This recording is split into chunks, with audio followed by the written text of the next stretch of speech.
Warm round of applause for him and everyone else featured on the screen that's passed away in 2023 in connection with this famous old South London football club. This is BBC Radio London on what is, technically speaking, a Saturday afternoon, but who's keeping count at this time of year? The last action we'll see at Selhurst Park in 2023, and it's a London derby. It's Crystal Palace against Brentford, and Palace will attack the Homesdale in this opening 45 minutes.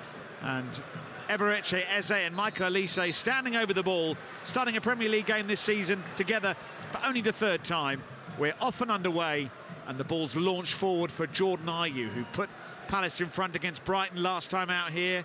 They held that lead for a while before Danny Welbeck's acrobatic header.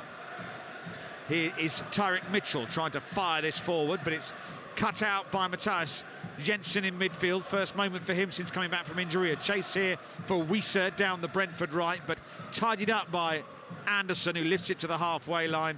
And Mateta brings it under control, tries to feed Ayew, stepping in his Pinnock to clatter that one back over into Palace territory. Hooked away by Anderson, and Jensen again is at the heart of things in midfield. It drops to Chris Richards though in a Palace shirt, and then Lerma tries to pick out Olise. He can't, and stepping across from his left wing-back berth is Saman Ghoddos, and Brentford have it back and are on the attack. A header down to Janelt, he's going to send it in looking for Lewis Potter, but it's headed away from the edge of the penalty area by Richards, and then Anderson completes the clearance. Palace haven't got out of their own half in these opening exchanges. Brentford just trying to work it down there right with Roslev, and it goes back to Matthias Jorgensen playing as the right side of the three. Little back heel by Jensen, gets Roslev away down the flank, and he sends it in low, and it's turned into the net by Lewis Potter for the opening goal for Brentford after 1 minute and 23 seconds. Roslev's cross eluded every Palace defender, and Lewis Potter scores his second Premier League goal, celebrates with the Brentford fans on the far side, and the atmosphere inside Selhurst Park is pretty grim already in this massive London derby towards the bottom of the Premier League. It is Crystal Palace 0, Brentford 1. Yeah, the atmosphere popped like a balloon, just completely disappeared. There was a simple back heel down the line, but the credit has to Jensen, go. Yeah, the credit has to go to the delivery. It is just begging to be put in the back of the net. Lewis Potter makes a lovely run, anticipates it nice and early, and he's in front of his marker. And all he has to do, Nick, because of the quality of the delivery, is make contact on the ball. He does that. It zips past Henderson before he can react, and Brentford have the lead. Now I can hear the VAR jingle in the background. I did wonder. We can't see the big screen. There's nothing on our screen, so we couldn't really tell you what's going on. But why bother letting us know? Why bother letting anybody know? But there is a check underway. But it is very unusual for a striker to be that far goal side of a defender and be onside, particularly from a ball from where it was delivered from. Rob Jones is our referee. He's telling everybody to wait, and John Brooks is our VAR referee at Stockley Park. And well, we can't see again, they've shown us this rather grainy footage of what looks like a football match from 35 years ago. Your guess is as good as mine. Well, we can't see where the ball's been played. There's a series of terrible images being shown. Oh no, we're down at... Is that knee? That knee is protruding, isn't it? It's going to be very, Lewis Potter. Very, very close. Right, we can see now Roslev's delivery, and whether that, as Lewis Potter advances towards the edge of the penalty area, is his knee beyond Mark Gahey? Well, yeah. I mean, is it clear and obvious for a start? I mean, it's going to be a fingernail, isn't it? Again, or a kneecap, rather than an obvious one. But it's a shame because the delivery and the finish, are both superb. Yeah, it's a lovely cross, isn't it? And listen, I was at a game, Brighton versus Spurs. There was a cast iron penalty that took 4 minutes to chalk up as a penalty when it should have been instantaneous. This one could be 5 minutes. Yeah, we could all go and have a nap or something. They're still looking at it. They're going to draw their lines. This is going to take forever. Bearing in mind, what have we had? 1 minute 30, did you say? Yeah, the goal ball crossed the line at 1 minute 23 on my watch. We're now coming up to 4 minutes 20, so we've had 3 minutes, and the back heel from Jensen's brilliant. I'm saying, well, that looks onside. It looks very much onside from the point. replay we've just seen. It's the first time we've seen that one. It looks as though he's run from an onside position. However, we are entering the fourth minute of this delay. And Rob Jones waits with his hands on his hips. He can't do anything. Thomas Frank glances at the screen. And everybody has more and more of their Saturday evening wasted as we go through this process. We've now played 5 minutes. So we've had nearly 4 minutes of a waste of time. And the referee has pointed to the centre spot and given the goal. It's onside, the goal stands, and Brentford lead Crystal Palace 1-0. Yeah, very odd, because when they showed us the first angle, that looked a little, it was going to be really, really tight. When you see it from behind the crosses, from that perspective, it looks comfortably onside. Yeah, it's just taking far too long. Very nearly a 4-minute delay to establish that goal was correct to be given in the first place. Brentford lead. Palace, who haven't won at home since the 3rd of September, trail in a big game against a team around them at home once again here on BBC Radio London. Roslev clears. Yeah, there was one angle. I mean, we only saw that replay of from the camera on the Arthur Waite's stand, and one look at that and you say, well, yeah, that's onside.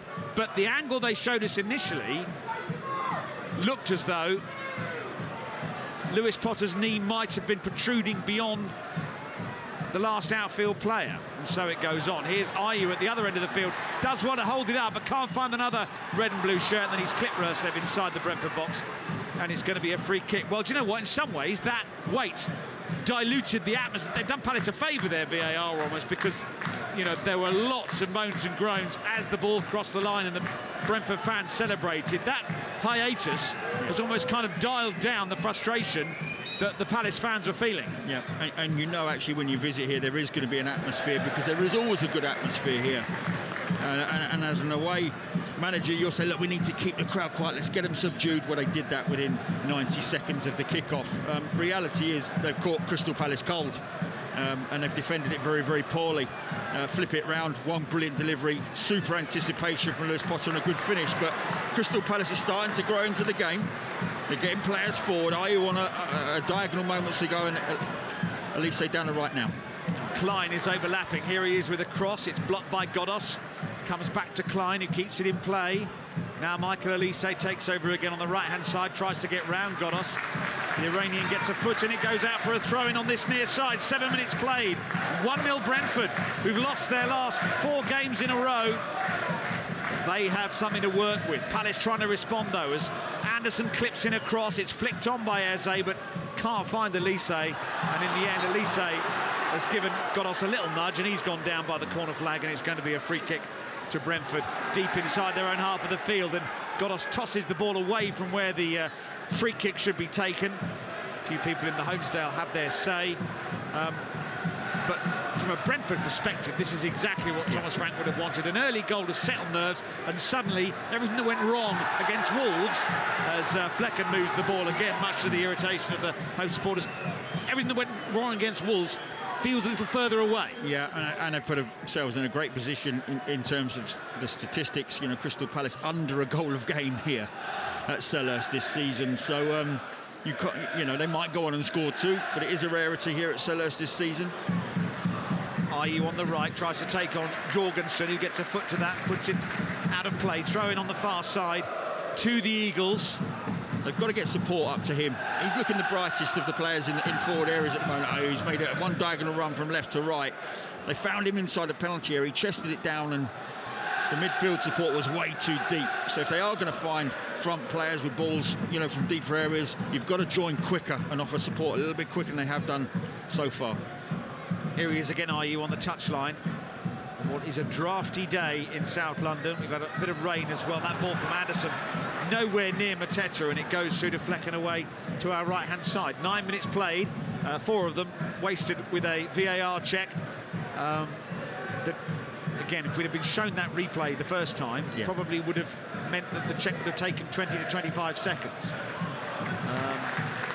and it was the on-field decision was the correct one. So you basically got the view of the assistant. Here's Ayew breaking forward again, can't control this as it runs through the Fleckens, but Crystal Palace are starting to try and get him more into the game.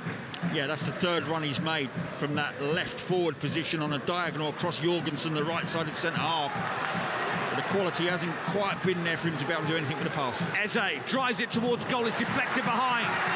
Palace have a corner and they are coming back, the Eagles. Brentford haven't really responded. No, and they needed to, because these fans are waiting to have a little moan up actually, and quite rightly so with the results and how they have been. So they need to get them up for it with counter-attacking play like that. Here's the corner.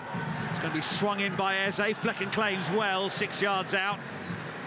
Yeah, and that's a let-off, isn't it? You've got to make the most of every set piece. And again, I just look away to my right, groans, arms being thrown up. They are ready to have a pop, but it is down to Palace to get on top of this game. But what I will say about Brentford is, even with, I know this is going to sound incredibly strange, but the 4-1 loss against Wolves, they created numerous opportunities. They do, as a team, create numerous opportunities. And what they do, and we've just seen there, is they defend with every single outfielder right back within 30 yards of their own goal line. So they're going to be very, very difficult to break down if the tempo from Palace is slow in build-up play. So you've got to kind of, on the turnover, attack relatively quickly and swiftly through the lines. Ethan Pinnock is bringing it out at the back for Brentford, who have this precious lead given to them by Keane Lewis Potter after a minute and 23 seconds or so of the game, as it's lifted forward and it goes over Mitchell, and there's a free kick against Röslev, as it did look as though Mitchell lost a view of the ball. It may have been because of a hand by Röslev, or a push. Certainly there was something going on. Yeah, I mean you've got a post in the way and speakers in the way, but it looked like a high boot potentially, just to put his foot in. I think there was a little shove, maybe, yeah, or maybe there was a high boot as well. Maybe it was a combination of things. Bromley 0, Ebbsfleet 1 in the National League. Bromley, of course, hoping that 2024 will make history for the football club as they try and get into the Football League for the first time, but they're trailing at home to Ebbsfleet at the moment. Brentford are leading Crystal Palace here. Mitchell goes down the channel looking to try and pick out Mateta, but it's cut out. And Jensen is at the heart of things again for Brentford on that far side, trying to get Röslev away down the flank, but it goes out for a throw-in. Yeah, and having a little bit of joy down that right-hand side. That's where they're predominantly attacking Brentford. And I just wonder, like, Goddess is following Elise in. Can he drift out? Can he, particularly if Brentford get a switch on, there's a lot of space for Goddess on this left-hand side. Well, Dean Henderson has played this out to the right-hand side of Crystal Palace, and Nathaniel Klein, the Stockwell-born right-back, asked by the fans to go forward, but he goes back to Eze, just inside his own half of the field. Klein back to Anderson. He goes square to Mark Gahey, the left side of the defensive 2 for Crystal Palace. Now Mitchell on that left flank. It's BBC Radio London, and it's 1-0 to Brentford as Elise switches the play from left to right. Elise brings it down well and wants to take on Godos. Good battle between those two. Elise tries to get across it, does whip it in towards the far post, but he can't find Mateta. Collected by Ayew, by the corner flag. He's going to send it in looking for Elise, who turns it in at the far post to equalise for Crystal Palace. 13 minutes into the game. It was a lovely cross by Ayew from the left, and Elise steals in to bundle the ball into the back of the Brentford net to bring Selhurst Park to its feet. Brentford's lead lasted for just over 10 minutes. It's Crystal Palace 1, Brentford 1. Yeah, and I don't know if that's going to be something that Crystal Palace do moving forward, but they bypass the 3 central defenders with both crosses. They look to go beyond the 3 centre-halves towards the player coming at the far post, attacking the wing-back, and you've got Röslev one side, and you've got Godos the other. Neither are particularly strong aerially, and they've just been unpicked by an excellent finish, actually, by Elise coming in from the bay. It wasn't an easy finish. No. He had to get his right boot up, and I think he was outside of the right boot, directing it past Flecken in the Brentford goal into that far corner. But excellent from Ayew on the regain, and a superb delivery. And we've seen 2 already that have been begging to be put in the back of the net, and they have been. It is your 1-1. That's it. We're done. Yeah, I was going to say, should we go home? Yeah, we can. This is generally how it ends. So We've got an hour and a quarter. We've got an hour and a quarter for these two sides to cancel each other out, or possibly not. Eze goes down just outside the centre circle. The referee says no foul. And it's half-time at Twickenham in the Harlequins women against Gloucester women's game. Andy Rowley's got the details of this one for us. And Gloucester Hartpury, the reigning champions, 26, Harlequins 7, tries from Jones, Venner, Monaghan and Tuipulotu for Gloucester Hartpury, who dominated the first half an hour. But Harlequins have finally woken up and hit back, and they have got a try of their own, but they've left themselves a lot to do. Hannah Sims with the try for Quins. Half-time here, Quins 7, Gloucester Hartpury 26. 15 minutes played here at Selhurst Park on the home of London football. It's BBC Radio London, and it is Crystal Palace 1, Brentford 1. Brentford scored in the second minute, and Crystal Palace scored in the 14th. Rodri has scored for Manchester City in their game today, so they are 1-0 up. And here's Eze on the halfway line for Crystal Palace, whose tails have basically been up since the goal went in. To be absolutely fair, they're playing Sheffield United today. Just to complete that sentence, Rodri scored, Manchester City 1, Sheffield United 0. Here it's 1 each, and down the left it's Ayew, who put that splendid cross in earlier, lifts this into the penalty area. Here's Mateta with his back to goal, turns, lays it off for Lerma, who drives straight at Flecken. And to be fair to Palace, since the goal they've sorted themselves right out. Yeah, I like that. I like the way they manufactured that passage of play in terms of Mateta holding off the centre half, receiving it defeat, and there's that support I was saying that wasn't there earlier. Because he got control of it, Mateta looked up, Lerma with a good support position, he set him on the edge of the box, great first touch, the ball was at dead weight. I think Lerma would be a little bit disappointed that was straight down the middle of the goal and an easy take for Flecken. But yeah, encouraging stuff from Palace, exactly what they needed, Nick, because if you go back to that climb moment where he turned back and went backwards, there were groans everywhere. There were, yeah. And it's not easy to play when it's like that this early in the match, so they desperately needed that goal. They've got it, and the atmosphere has completely changed. It's volatile in here, very, very volatile, and these Palace fans have really seesawed in emotions already in the opening quarter of an hour. Here's Collins passing from left to right towards Jensen on the edge of the box. He's going to lift it out wide to Lewis Potter, sets it for Godos, who fires it across the 18-yard area. Nowhere near the goal, though, and Ayew is going to get the better there of Jorgensen and goes herring over the halfway line. Palace on the counter with Jordan Ayew. Goes on the outside of him again. In a crossing position now to the byline, but he just runs out of road. My goodness me, Jordan Ayew ate up the territory there. Beat the same man twice, couldn't quite get the shot of the cross away. No, but I tell you what, out of shot, you've got Elise bursting into the box, you've got Eze bursting into the box, Mateta middle of the six, so that's encouraging as well. You know, they weren't standing back waiting for Ayew to see what happened. They were in there anticipating a delivery. You couldn't quite manage that, but yeah, they've turned this game on its head, Palace, because that was a brutal start, going behind after, you say 90 seconds, Nick, and actually they're the team in the ascendancy. Breslev showing a clean pair of heels there and crossing early once again for Lewis Potter, straight to Henderson. The early cross from Breslev caught everybody out, and Lewis Potter produced a shot that was easily saved by Henderson. How big an opportunity is that, Steve Brown? Enormous, and it's a carbon copy of the goal. You know, Mitchell's got to start dropping a little bit earlier. He's got to be a lot more alert than that. You know, that was a 70-yard ball in behind him that he didn't react to. Ruslev did. He was off and running as soon as that ball got turned around the corner. And again, Lewis Potter in front of his marker. He has to score. It's a little bit further out. It's a much harder opportunity because he's about 12, 13 yards out. It's coming a little bit quicker. It's not full on the volley, so he's got to keep his eye on it. Unfortunately, straight down the throat of Henderson, he makes the save. Here goes Breslev again, and this time Gahey helps out They Mitchell. really are picking on Mitchell down that left-hand side for Palace, down the right for Brentford. I mean, Breslev has done very well a couple of times, and Mitchell is usually pretty alert to this sort of thing. However, at the moment, Breslev's got him on toast. Here's Jensen's cross over Janel, goes out of play for what's going to be a goal kick to Crystal Palace, and you've seen Gahey shift across and kind of get the auxiliary help in already, because he's he finds himself in a situation, Mitchell, when he is isolated and he's not dealing with Roerslev very well. Bless you, Steve Brown. You can carry on now. I'm sorry I made you carry on. I had to keep talking for a second. I was all getting ready to bring you in, on Steve. the edge, that sneeze was. I apologise. That's all right, don't worry. It's that time of year. Absolutely, yeah. Look, Ayu's taking Jorgensen that way on the left-hand side for Palace, and Roerslev's taking Mitchell that way down the right-hand side for Brentford. So you've got this intriguing battle on that side, and actually this side of the pitch where we're commentating from, not seeing a great deal of action. No, you could grow some vegetables on this side of the pitch at the moment. He's getting all the business down his side of the pitch, Tyrone Mitchell. He's had a throw-in on the far side of the field. I have spotted a difference between all the other recent games and this one, Steve. Last 3 games have ended 1-1 between these two, and there's always been an equaliser in the last 15 minutes.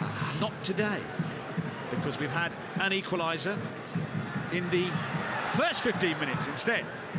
I wonder if we're going to have more goals. Jensen's cross cut out by Anderson on the stretch. It's cleared away by Gahey towards Collins, and then helped round the corner by Norgard. Weiser sends this down the channel. Here's Roerslev by the touchline, and he's managed to keep this in play, but can't get a cross away.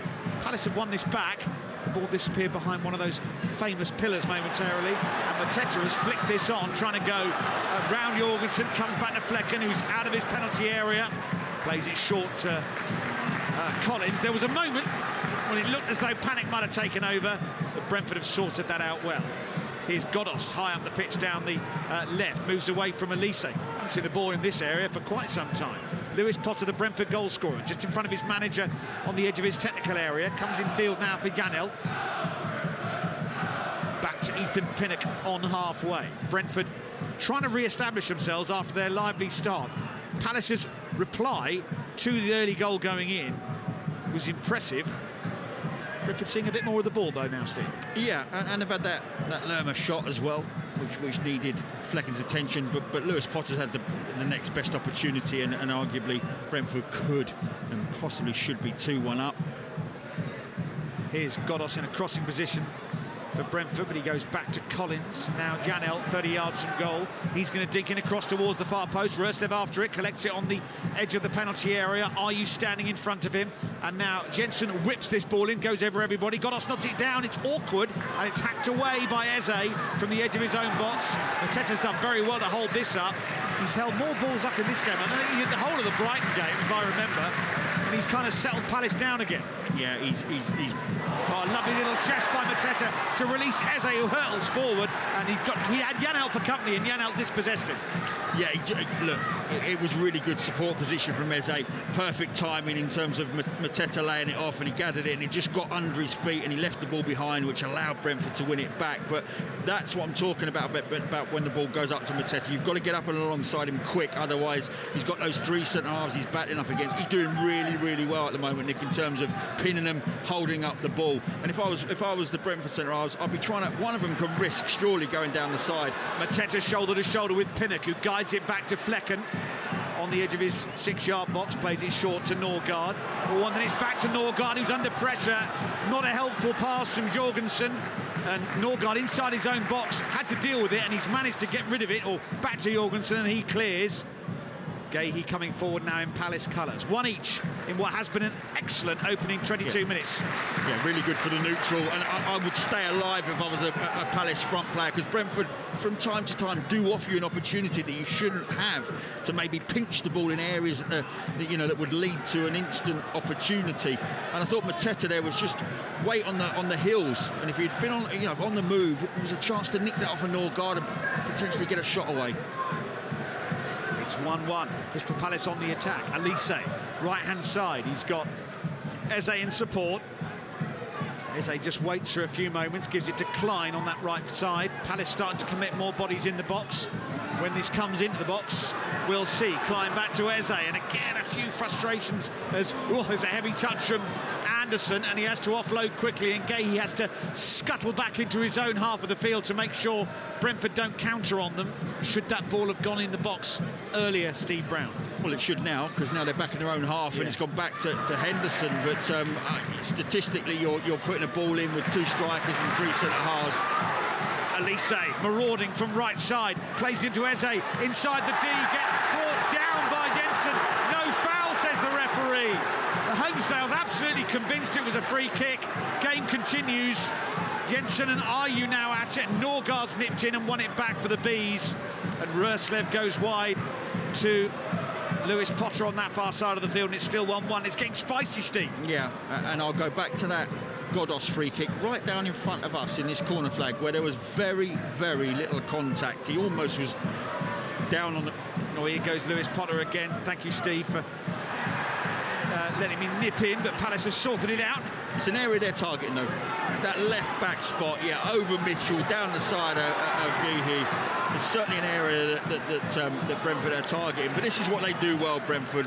When the turnover comes in transition, they get behind the ball very, very quickly. Front two will eventually drop down into their own half. You have 2 or 3 passes sideways or backwards, and it's suddenly it's a bank of 5 with a bank of 4 in front, and maybe a lone striker just ahead of that. Wolves 1, Everton 0. Max Kilman with the goal. Here, Crystal Palace are on the attack with Mitchell and Ayew down the Eagles' left. Here is Ayew, sends a flat delivery and helped on by Mateta, but through to Flecken.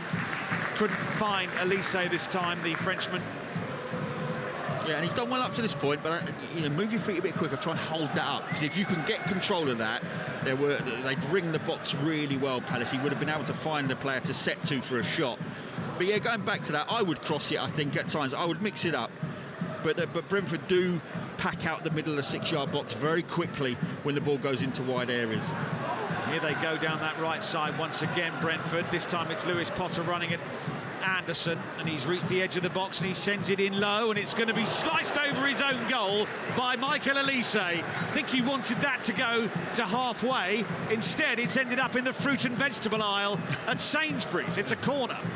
Yeah, look, it's not ideal, but he was under pressure in the middle of his 6-yard box facing his own goal. He's explaining that to some of his colleagues in the box now. And he didn't actually have too many places for that to go. No. As long as it clears the crossbar, I guess, corner given. But I don't think he likes being in those positions, and anything but in the back of the net, I guess, was in his brain. Yeah, you'd probably take the corner, given the option. It's going to be Janelt who's going to swing it in. Jorgensen's forward. Collins in the box, Norgaard as well. They've got some big units. It's a terrible corner, and Elise this time manages to send the clearance in the right direction, at least partially towards the halfway line. He's going to come back in from Godos. That's not bad effort, and then it's headed wide by Collins, when really it should have been easier to hit the target. He was backing onto it and then sent the ball towards what he thought was the corner of the net, but it's just gone wide of Henderson's left hand upright. Yeah, and he's done Anderson all ends up there, hasn't he, aerially. Collins, he's pinned him, he's got behind him, and he has directed that exactly where he wanted to go, across the goal and into the far corner, and it's inches wide. But the crosses at the moment, the deliveries in open play are way better than the set-piece deliveries. It's got us on a second phase. Brilliant opportunity for Brentford, but the corner itself fell well short. This game that is predestined to be 1-1 could easily be 3-1 Brentford at the moment, but it is remarkably 1 each, with nearly half an hour played. Elise has it on the right. I thought the game had stopped momentarily. Elise had nowhere to go, so he just pings it back to his back four and has a moan at Nathaniel Klein. Lerma for Mitchell on that Palace left. Back it goes to Geehee again. You see Brentford trying to close down on that side. They think that flank is profitable, but it goes back to Henderson, the signing from Manchester United, and he goes long. Godos gets in front of Elise, but this is sent forward now by Klein. Collins comes across and gets it back to Flecken, who's got 2 players on him, so he offloads quickly to Collins, who had that shocking day against Wolves, and he sliced this clearance out for a Palace throw. They all watched match of the day, didn't they? Well, it's just good pressure. Once Collins goes back to the goalkeeper and Flecken doesn't take a touch and open up to go from left to right, comes back to Collins, the pressure was always going to come quick because the ball came from this side. Elise's put that out of play, trying to get it back to Klein, but the trouble is Klein had moved. It goes out for a throw. What I would say about that last attack, they broke down the right, Palace. Mateta is being left with Pinnock 1v1 in the middle of the pitch. Both centre halves are nowhere near that. The other two either side of Pinnock, they're a good 10-15 yards away, and there's no protection in front in terms of Jensen and Norgard. So I'd start playing balls directly up to Mateta. Just tell him to stand still, pin Pinnock, balls up to his feet, and support quickly from the pivot positions either side in Ayew and Elise, and one of his central midfielders could Eze get up there as well. But if they're going to leave them two 1v1 like that, Mateta will win that physical battle, I'm sure of it. Elise skips away from Collins. Now Mateta on the touchline. Leon Bailey's put Villa in front at Burnley. Here's Elise's high cross towards the far post. Lerma nods it down. Ayew gets caught, does he? Well, no, he doesn't. And then Jorgensen stands over Ayew and screams at him as he's lying prone in the penalty area, and continues to berate the Palace forward, who currently looks in a crumpled heap 8 yards from the Brentford goal. Yeah, I think that was a little bit over the top from Jorgensen. I don't think he was necessarily looking for a penalty. You can have contact, you can make a challenge where your feet come together and there's, and it's painful without looking for a penalty. Like I say many times, when somebody clears a ball and you follow through and momentum goes into the opposition player, doesn't necessarily mean it's a foul or a penalty, but it still might hurt. He may well have caught the end of his boot, actually. Just seen it again. And bit of an overreaction from Jorgensen, I think.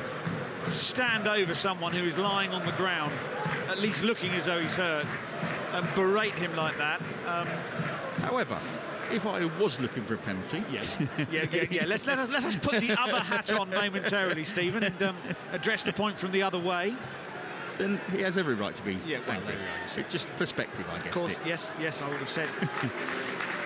I think all Ayew's done is go down. He's not remonstrating with the referee or anything like that. In fact, at no point did he do that.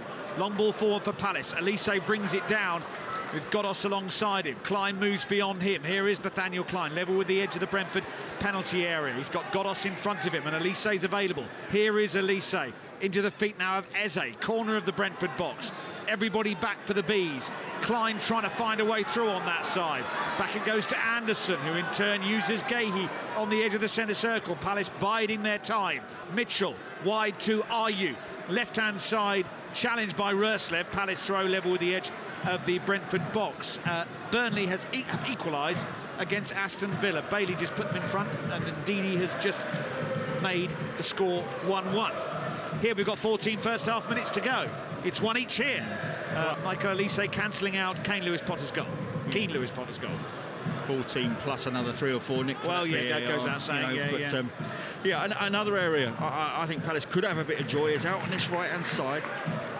I think Elise up against Godos is potentially an area, and actually when they got the ball to him there on a diagonal and Godos come out to battle 1v1, Janelt was straight across on the inside channel to block that, which means maybe then you could look at Eze, because Janelt's responsible for Eze, trying to get Eze into the game if Elise draws that 2v1 over on this right-hand side.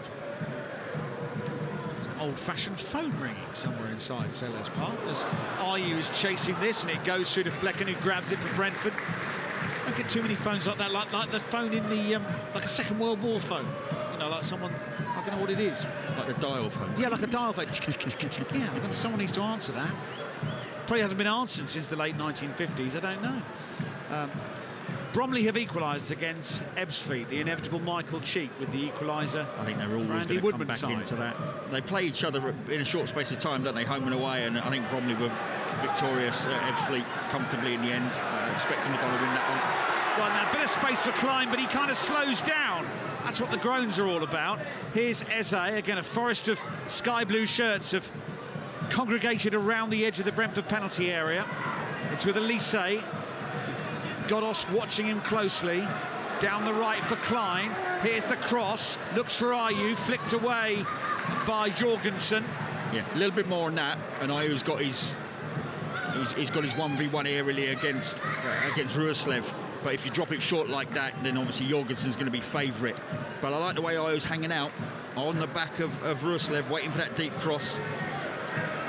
But of course, for the goal, it came to him, and he set another cross back here, and that's how the goal came. Here's Elise trying to flick this in for Matessa, headed away by Collins, and then Eze has picked Jensen's pocket, and Palace have it again, and it's with Elise driving into a wall of blue shirts. He's managed to pick out Ayew 25 yards from goal, faced by Jensen, twists away from him, can't make progress though. He just has to kind of fend Norgard off, back to Anderson, who sends this cross in, and Lerma goes down. There are appeals from the Homesdale end and not from the players for a penalty, and it's a goal kick. Flecken to take it. 1-1, 11 first half minutes to go. Yeah, I mean, it's put into an area that was nowhere near where Lerma was, and he just sort of sunk to the ground. Not sure if he was looking for a penalty or not, but Collins reacted really well, just picked him up gently. Here's Eze down the right. Good challenge by Lewis Potter, and he makes another block as well. It goes out for a throw-in. Brentford are defending deeper and deeper. This is what they do. You know, when they have periods of halves where, you know, for 5-10 minutes the opposition has good spells of possession, and they just drop into this really defensive shape just on the edge of their 18-yard box, and they're incredibly difficult to break down. Elise has it by the Brentford corner flag down the Palace right. He's got two defenders in front of him. Tries to whip in across, does whip in across, it takes a deflection, it goes to Flecken, who drops it and then gathers it. Now is the comeback on at Twickenham. Andy Rowley's got the latest. We're 5 minutes into the second half. Nick, it's Gloucester Hartpury 26, Harlequins 12, and they have started the second half well. Harlequins, Emily Scott, the fly half and vice-captain, going over in the right-hand corner after a brilliant swerving run for their second try of the game. There's still a long way for them to go if they're going to get back into this one, but it's a great start to the second half. It's Harlequins 12, Gloucester Hartpury 26. Brentford have it on the halfway line. Here's Ethan Pennock. This is the first time they've been out for a little while. Yeah, they've been on the back foot, haven't they, for a good 10 minutes. It's the first time they've ventured forward, and they've done it by passing rather than going direct, which we've seen quite a lot in the first sort of 30 minutes. When they've got in behind, it's been direct and in behind Mitchell, the Crystal Palace left back. This time they've tried to build up play, and it was Visa dropping off of a front area really deep into midfield, and a good ball in between the lines that found him that's allowed Brentford to push up to the halfway line and play in Crystal Palace's half. And you know, we haven't seen a great deal of that in the last 10 or 15 minutes. You know, I wouldn't say it's domination from Palace, because they've not really had any opportunities of it, but in terms of possession and territorial advantage, Palace have been on top. Direct you to some live football coming your way tomorrow afternoon here on BBC Radio London as free kick Palace's way inside their own half of the field. We've got DAB commentary of Spurs against Bournemouth. You'll be able to hear the game between Fulham and Arsenal online as well through the BBC Sport website. Then on New Year's Day, or Monday as it's otherwise known, two more live games for you from the Championship. Bristol City against Millwall and Queen's Park Rangers against Cardiff. Free kick Brentford on halfway. Yeah, I hope they get some players back soon, Spurs, because they had a run of fullbacks across the back four down at Brighton. Yes, it could have been 8 or 9-5. Honestly, it was one of those games. Here's Lewis Potter with the cross in that's pushed up in the air by Henderson. I think he wasn't sure whether to claim it or punch it or grab it. He got enough on it to take it away from the Brentford players who'd rushed in at the far post. Here's Eze trying to send this down the channel, or Elise trying to send it down the channel for Eze. Doesn't work. Janelt mops up. Dean Henderson called into action, still 1-1. Yeah, he must have misread the flight, because, you know, ordinarily you'd have expected him. Threaded ball by Norgard through to Henderson again. I like that from Gahey as well. As Lewis Potter made the run off his shoulder, it caught him by surprise, arm across his chest, bang, you're not going in there, sunshine. Like that, love that from the centre half. Proper defending. Yeah, just, you know, kind of just for a split second you think you're done, and you remember how you can get away with it, and your arm across the chest is you know, it's legal, you know, you're not impeding. Well, you are. Well, no, because if you can get your arm across, right, without it being a shove, yes, and he runs into it, then that's just okay. Your body, isn't it? It's okay. No, fair enough. Well, it was in my day. Yeah, well... Many things aren't all right these days from my day. So. Yeah, no, absolutely. But it's the art of defending, Steve. Yeah, and I like that. And there was no complaints from Lewis Potter. No. You know. Mitchell coming forward for Palace down the left. Little ball left for Eze! What a hit! What a goal! Palace lead with 7 first half minutes to go. It's really slick build-up play, and the lead from Mateta to release Eze made it all happen. Left-footed across Flecken, bottom corner. Palace have come from behind. They lead Brentford by 2-1. Yeah. I'm gonna reserve judgment until I see a replay, but I think Mateta's tried to control this and he's missed it. Okay. But I'm going to reserve judgment. If he hasn't and he's left it, it's a brilliant leave. Still not I sure. think he's tried to control that, and it's gone underneath his left foot. But you've still got to give credit to Eze for the run he's made. He's taken a risk. He's gone in behind Mateta, hoping he'd flick it round the corner. He's lost his man. Pinnock's the tightest defender, and he can't slide across and make the challenge. And it's a super first touch into his own path from Eze that is just cushioned perfectly, so he can then run onto it and meet it on the half volley and drive it across Flecken from the left-hand side of the goal, across Flecken into his bottom left-hand corner. It's a wonderful finish, and Palace lead, shown great character to come back into this from that early setback. Thomas Frank stands still on the edge of his technical area, hands thrust deep into his coat pockets. How have Brentford let this get away from them after such a brilliant start?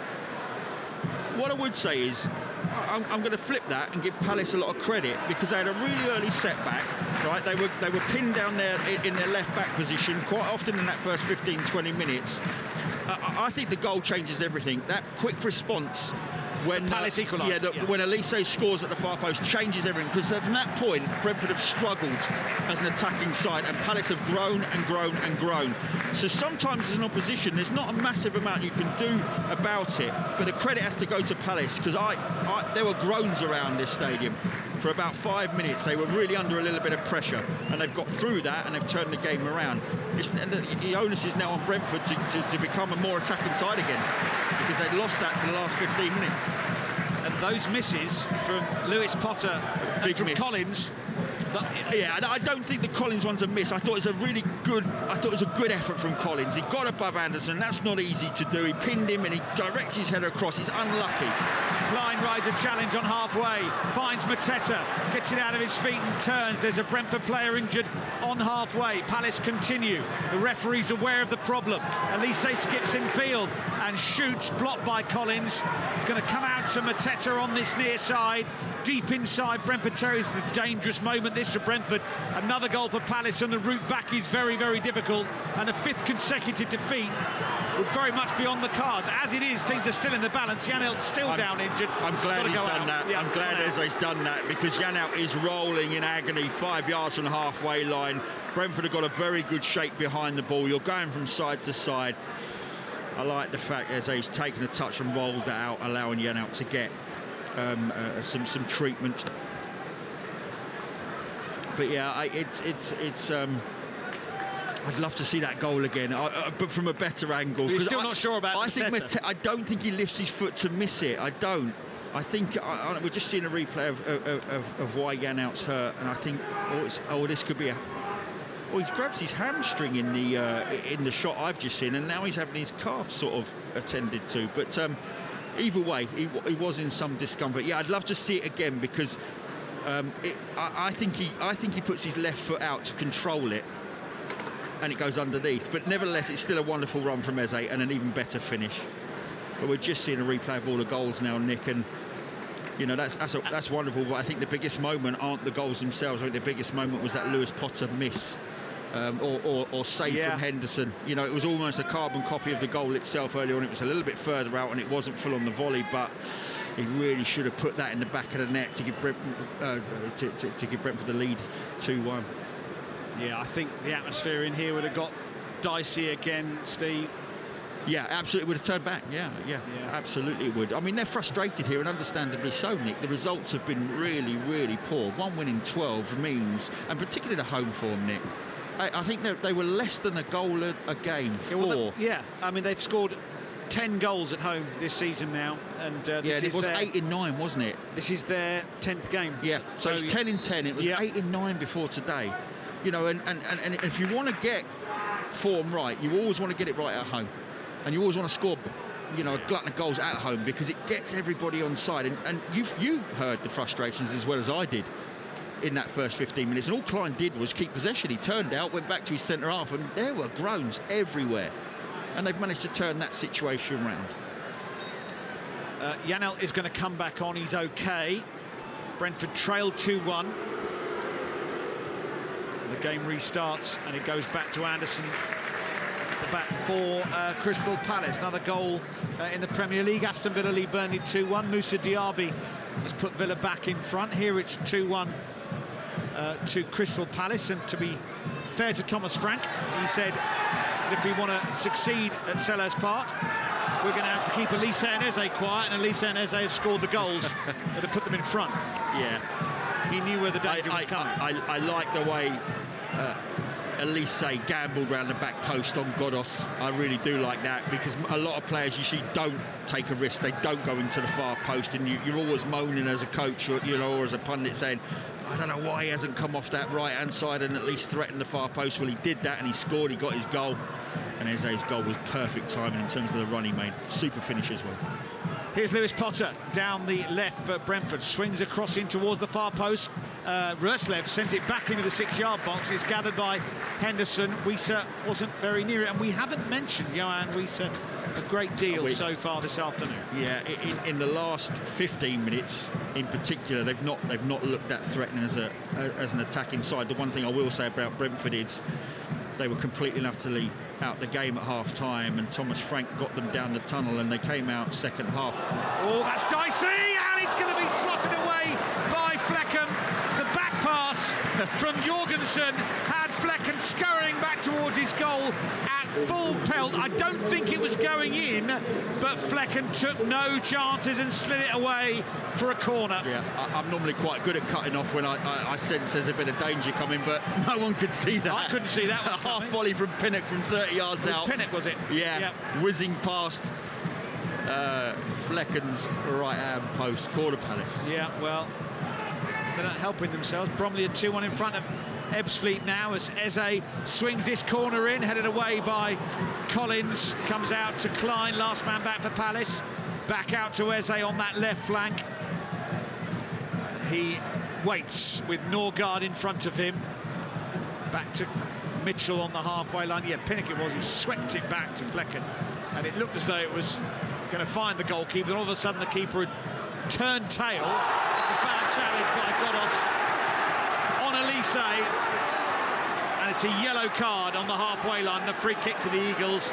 First card of the game. Yeah, and I've got to say, I think he's been a little bit unlucky there, Godos, because he comes out charging at pace to shut Elise down, and I think he just slips and loses his footing. He completely loses his footing. That's a little bit harsh for me. Yeah, he tackles him with his knee. The knee's the contact, because the legs have gone. The bottom half of the legs have gone.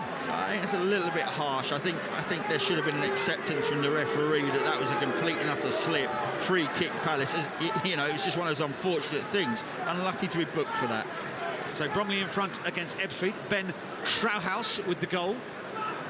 Bromley have come from behind. Palace have come from behind here at Selhurst Park. Brentford were in front only for 10 minutes or so. Here's Lerma for Palace, slams his cross against Collins. Yeah, this is another reason perhaps Lewis Potter and Visa are struggling to get into the game as attackers, because when they are out of possession, look how deep they are. One's on the edge of the 18-yard box, one's 25 yards from goal. And if you'd have said to me that Palace were going to enjoy more possession in terms of percentage in this first 45 minutes, I'd have said, no, I think Brentford will keep the ball better today. But it's Palace up at 56%. That's a rarity. I think it's a rarity, yeah. I said, anyway. You know, if you'd have said to me who's going to have more possession in the first 45, I would have gone with Brentford, but that's not the case. Oh, goodness me, we're playing stoppage time. We're playing the 3rd minute of stoppage time. There were 6. I think we were worrying about Godos's footwork for the foul when the card was shown. So there are still another couple of minutes to go. Palace lead 2-1, claimed by Henderson on the edge of his penalty area. Wieser was charging in. Well, this would obviously be a huge boost for Crystal Palace, only their second home win of the campaign. From a Brentford perspective, 5 wins on the bounce. It's just not great optics, is it, at this stage of the season? And again, it's the teams around them that they're losing to, or certainly at the moment the teams around them that they're losing to. Here come Palace again. Mateta tries to burst past 2 defenders, tidied up. And Matthias Jensen has it under control. But just on the Brentford point, you know, Thomas Frank's going to need a plan for the second half. Yeah, and he will have one. You know, he's a good tactician, you know, and his brain will be working overtime. You know, they don't have a massive amount of options off the bench, but they have enough to be able to do something. But it doesn't run that deep, unfortunately, because of the injury list. But yeah, I quite like what I saw from Mateta there. Ayew comes short, slips over, hurts himself. Mateta fills in straight away, 20-yard dash to shut down, and Roy Hodgson will like seeing that from his centre forward. The injury list is extensive. Henry and Brumo, Hickey. This comes back to Flecken. Palace fans enjoying him having to shift his feet quickly, but he makes the clearance to Silva, Ayer, Sharda. Baptiste not in the playing squad yet as well. So they do have an awful lot of injuries. Here come the Bees, and Roeslev's run it out of play. Matthias Jensen at the start of the game looked really influential, set up the run for Roeslev for the goal, but he's kind of declined as the half's gone on. Listen, that midfielder struggled to get into it because predominantly they've done a defensive job. 15 minutes in, they've had to drop so deep.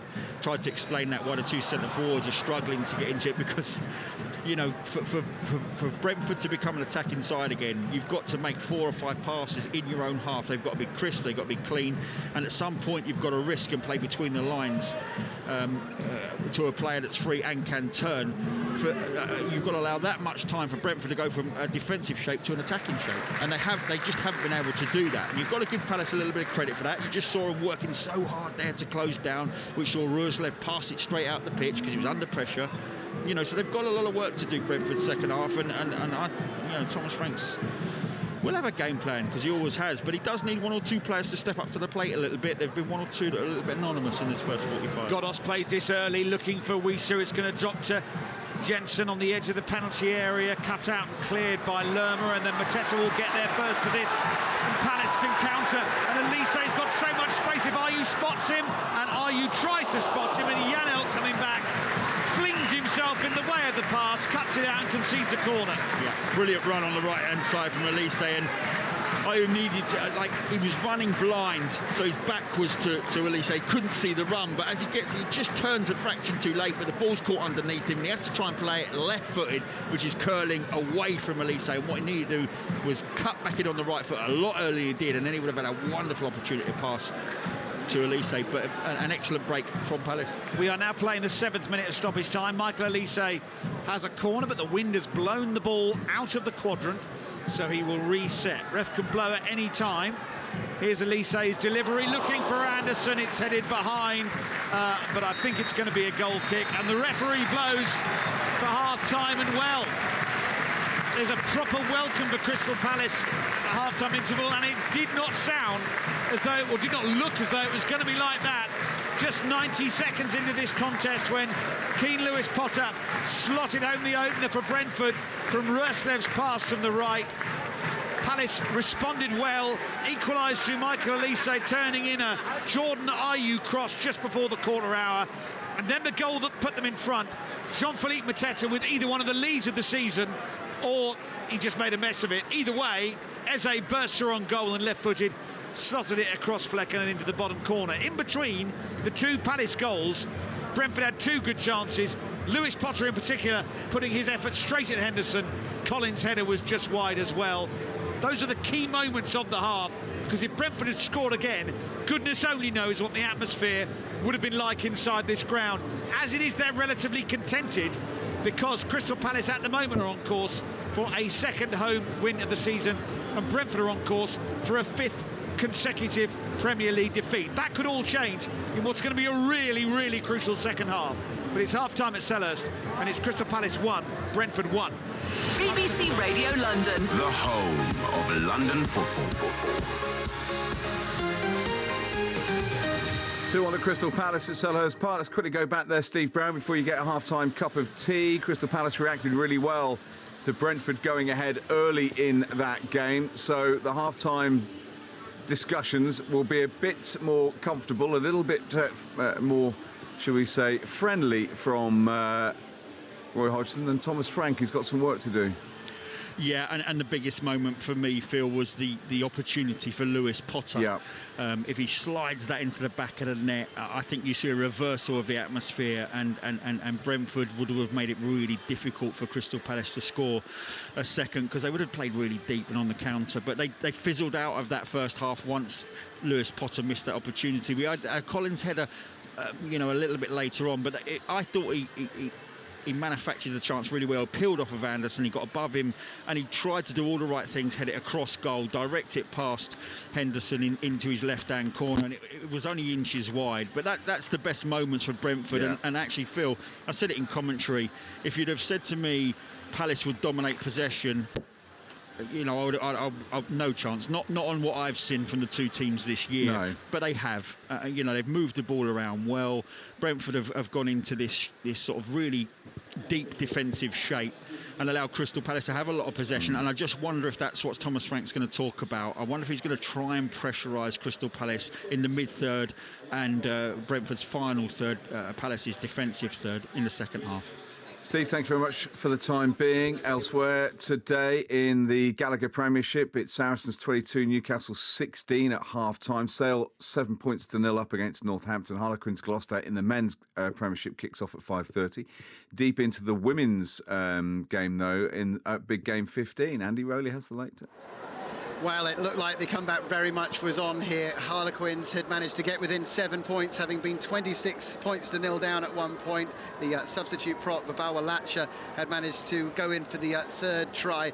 And then Gloucester Hartpury, the reigning champions, just stirred themselves, and Mia Venner very nearly scoring. Brilliant covering tackle in the left-hand corner.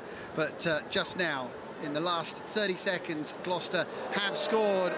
Although, as it was scored, Phil, I did feel that there was a forward pass on the very last pass, and just as they're about to take the conversion, they're going to review this try by Taylor, which would have put Gloucester Hartpury 2 scores clear again. It's going to be reviewed, and I reckon this is going to go down as a forward pass, which will mean Harlequins are still within 7 points of Gloucester Hartpury after what has been a great second half comeback. And those cries you can hear over the effects microphone are the fans being able to see the replay of that try that looked like it was going to be the 5th try for Gloucester Hartpury. It has indeed been chalked off, and it means that it's still Harlequins 19, Gloucester Hartpury 26.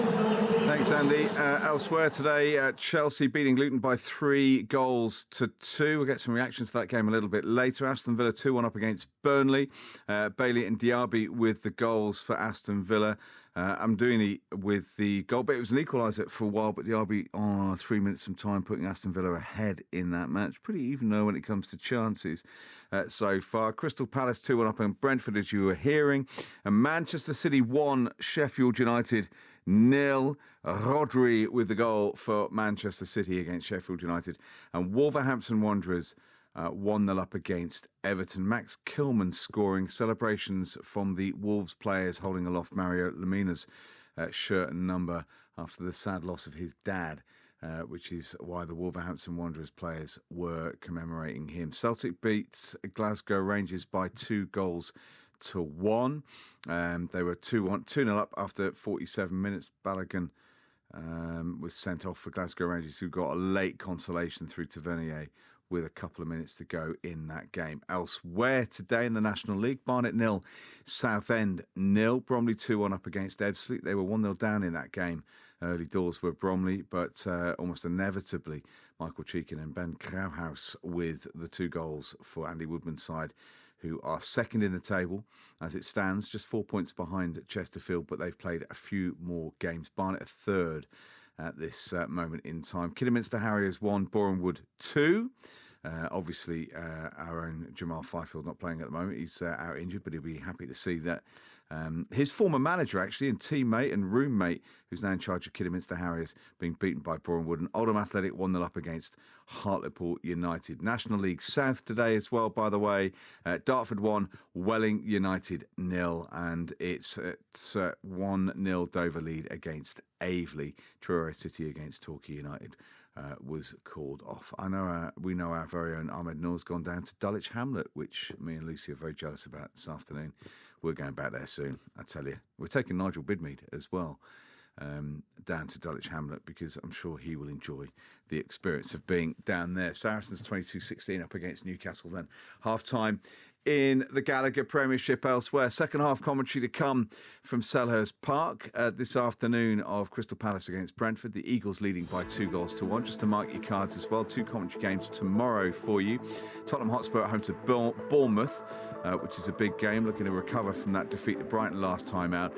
And it's Fulham against Arsenal. Fulham who've lost 3 on the bounce without scoring in the Premier League, and Arsenal who lost their unbeaten home record to West Ham United a couple of days ago with that 2-0 home loss at the Emirates Stadium. Both those games tomorrow in a Sunday Sports special. Right now on BBC Radio London, news. From the BBC Sounds app, on your smart speaker, play BBC Radio London, and on your radio. The sound of London is BBC Radio London.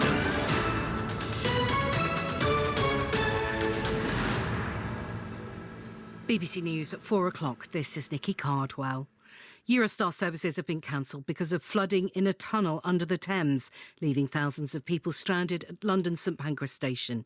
South Eastern's high-speed services to Ebbsfleet have also been cancelled.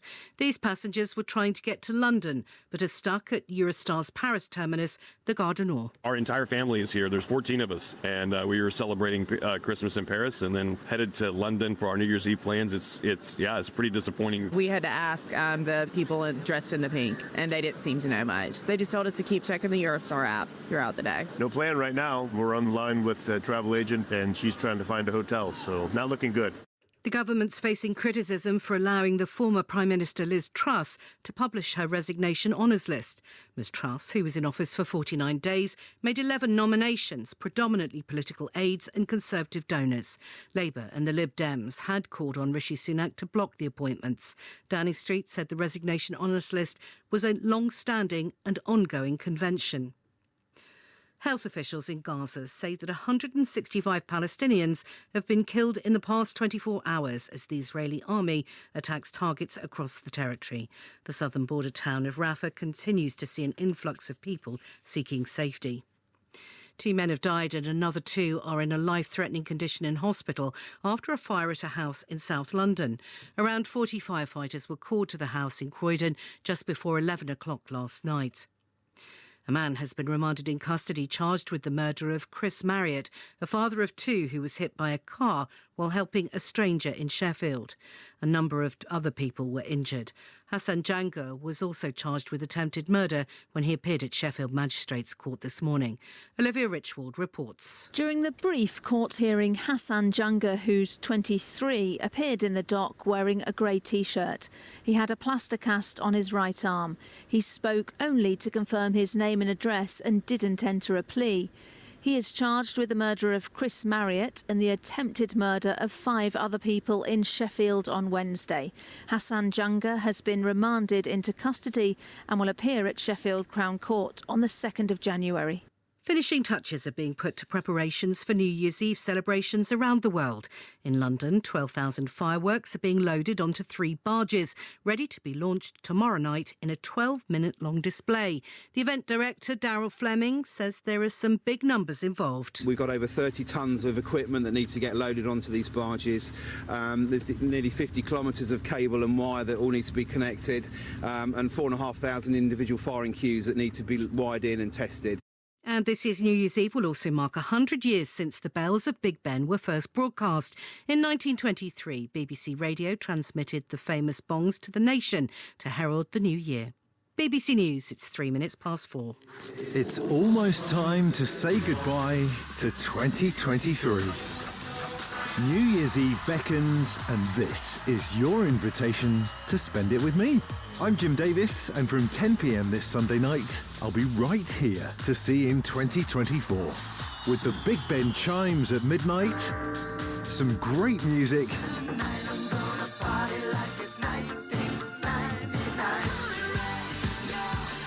there's no dress code, no queue, you don't even need to bring a bottle. I'll have everything you need. Jim Davis, New Year's Eve from 10. BBC Radio London. BBC Radio London. The home of London football.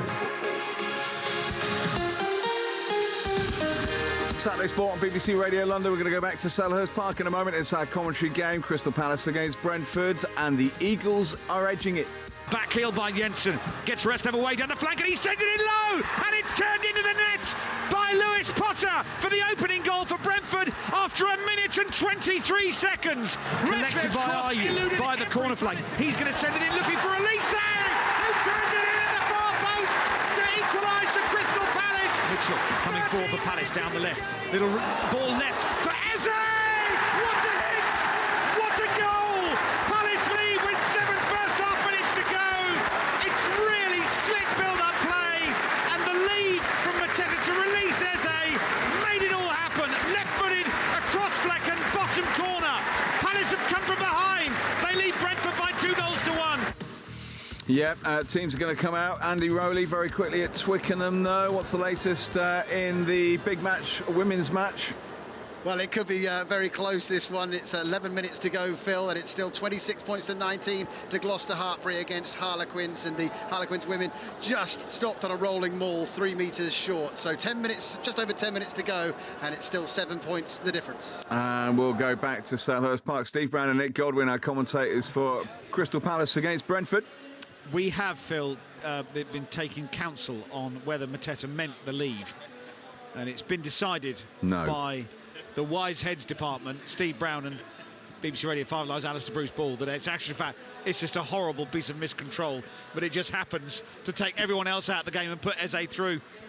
Yes. So well done, Jean-Philippe. Yeah, it's funny, isn't it? If he had brought it under control, they may well not have scored. I mean, that's the fine margins in football. Not may well not. No, they wouldn't have scored. Yeah. It's a wasted run from Eze if he controls it. Yeah, and it's no centre half can read them. Let me tell you, you get yourself in a covering position, you think he's going to control that, so you stop, and that gives Eze that half a yard. You know, he's still got to take a very good first touch and finish, which he did exceptionally well. But yeah, as a centre half, you're thinking, right, he's going to take a touch, just hold your run, offer cover to the player that Mateta's pinned, and that's probably why we saw the goal come about, because Pinnock probably just checked up his run ever so slightly. Yeah. Well, we're not going to get a 1-1 or a 0-0. That's the only thing that there's going to be a new scoreline between these two in the top flight. Yeah, that's going to be exciting, isn't it? And again, I mean, the thing is, though, Phil, given the parlous state of both of these teams' forms, if there is to be a winner, if it's not going to be 1-1 and kind of no use to either of them, it does make this next 45 minutes really critical, I think, to be honest with you, because again, they're just next to each other in the table. Thank goodness Luton lost. Yeah. I know that makes me sound like a terrible sort of, narrow-minded individual for the spirit of football.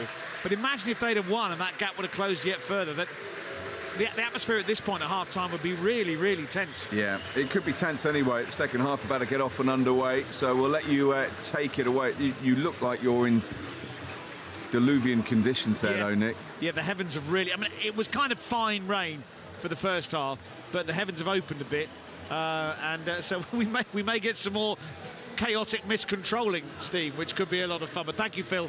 Phil will have all the details from all the sport elsewhere, and we'll chat through this result and what it might mean for these two sides, and indeed look ahead to the football tomorrow very shortly. But yeah, the rain tumbling down and things getting that little bit more slippery, Steve Brown, as we get ready for the second half.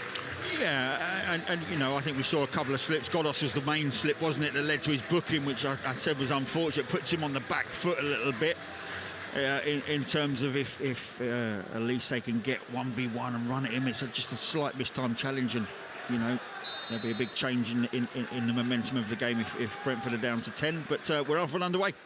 We are, and don't forget Brentford scored very early in the first half. That does seem like a very, very long time ago that Brentford went 1-0 up. Their great start, really forcing Crystal Palace to come out and engage. And now Palace lead by 2-1.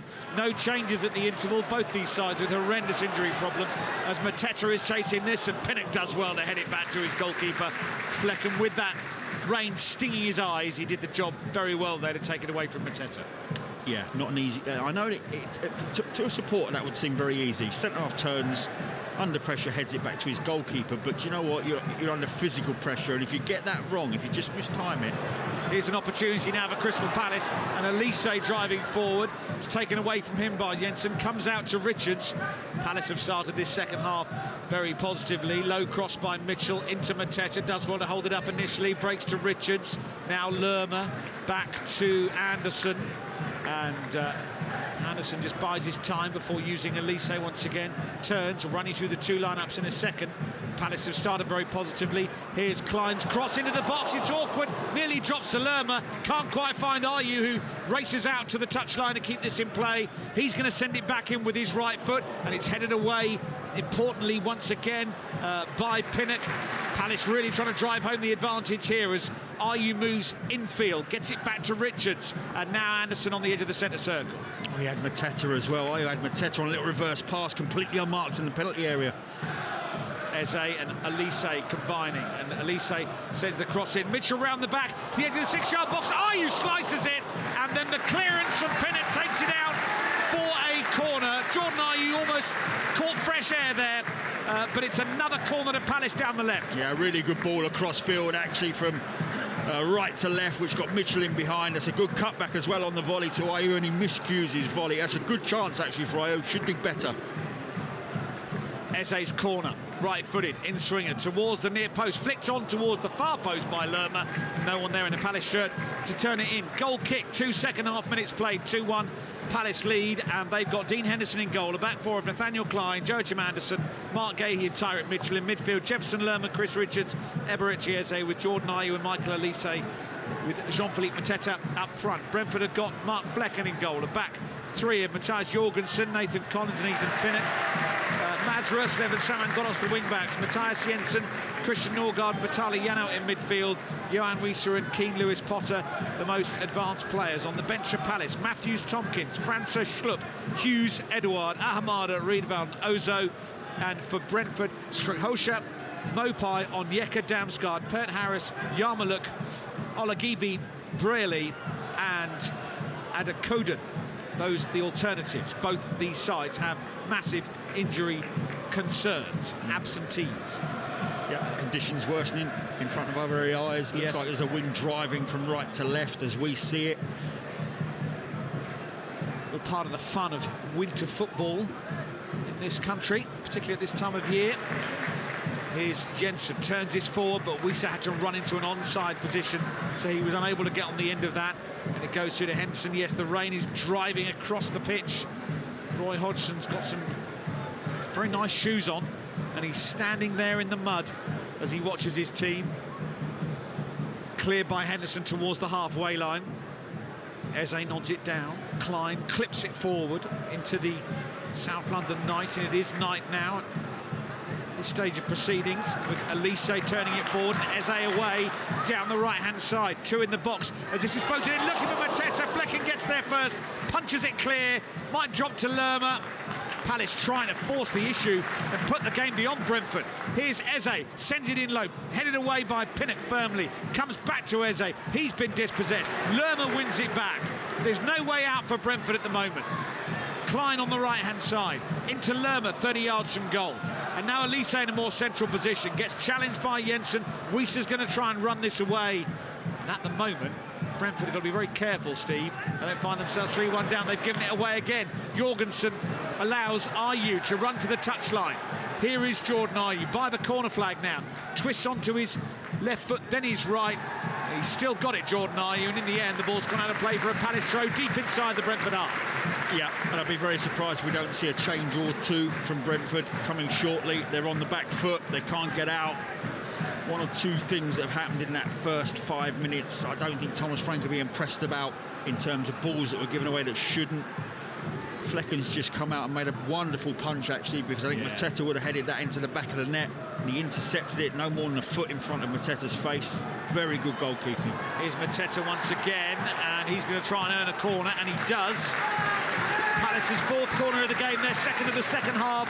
5 minutes played in that second period, 2-1 Palace lead. Yeah, they look a little disheartened.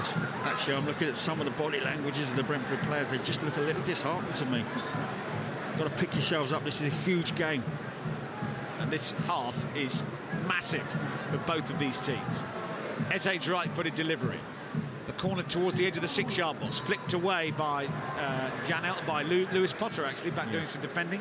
And there was a push, and it's a free kick to Brentford inside their penalty area. A chance for Brentford to kind of reset.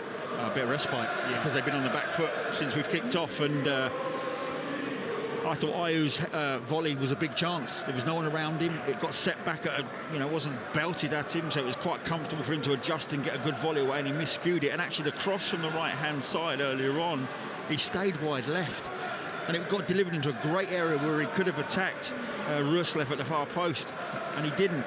They've had some good moments. The struggle for Brentford at the moment is, which is really unlike them, is they can't get out. They just cannot get out of their own half.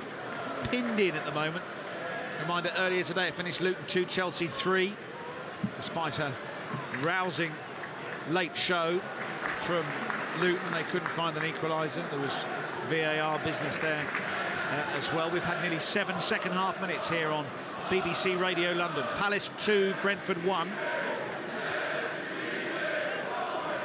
And here is the ball cleared downfield by Gahey. It drops to the halfway line. We've been sent forward for Wieser. It's going to give it back to Lewis Potter on the edge of the box. Twist past 2 defenders, and they're still going here, Brentford. And Norgard tries to place it, and it's saved by Henderson down to his left through a forest of legs. Yeah, and Roy Hodgson turns away and looks a little annoyed because, don't give Brentford any opportunities. That was actually a really good chance. Ball's actually stood still, 19 yards out. Norgard's coming onto it, and he's basically passed it back to Henderson, and it's a really comfortable save. I expect a lot better from Norgard in that situation. You might not get many opportunities in this second 45, and that was quite a big one. But Palace guilty of just not clearing their lines. You've got a giant up front who's pinning centre halves. Just, if you're in trouble in your bottom left-hand corner, 60 yards up to him. Let him fight for it.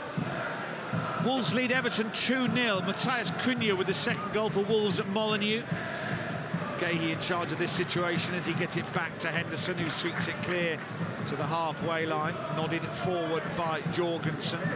Even that, which has become a bit of head tennis on the halfway line, is better than Norgard having a shot in the edge of your box because you haven't cleared your lines properly, trying to be a little bit too cute. There's huge amounts at stake on this result. I think Thomas Frank is having a discussion with Frank Onyeka But they've got to do something, Nick. They really have. Chance for a Palace counter here. If Eze can spot Elise, but he's turned the other way, and he's herring in field now, Eze, and he's been he's been challenged by Ruslev. Referee tells him to get up, and Brentford have possession, and they come forward, trailing 2-1 as Lerma gets a foot in, then Norgard gets there first, and Brentford are trying to compete in the middle of the field as they haven't for large parts of the game, as Steve Brown has highlighted. Jensen goes to ground, no foul by Mitchell as he sets Mateta away down the left-hand side. No one in the box, but he's passed it into Mitchell, who crosses early, and Norgard has to clear from the edge of the 6-yard box. There didn't appear to be anything on for Mateta, but then Mitchell scampered into the penalty area. Palace were in. Yeah, I think Jensen maybe have to make way as well. We know he's been out for a while. Yeah, he's been on the sidelines. He's come back in today, and you can understand why he was risked today in terms of playing it, because it's such a huge game. But he's just been bullied a couple of times there, and he took an age to get up, and he's not really done a great deal in this match so far. Do they look for a little bit more energy? Yeah, a little bit more legs in there to compete a bit better. Yeah, I suggested he'd done all right, but you haven't been that impressed with him. He's just not been effective enough. It's not that he hasn't done anything wrong, but he's not physical enough, and he's not competing enough, and Crystal Palace are dominating. Eze into the feet of Ayew, turns inside the box, it runs loose, he goes down. There are no real shouts for a penalty. Poor. And actually, Jorgensen has got a right there to go, come on, mate, because that one he did try and win a penalty.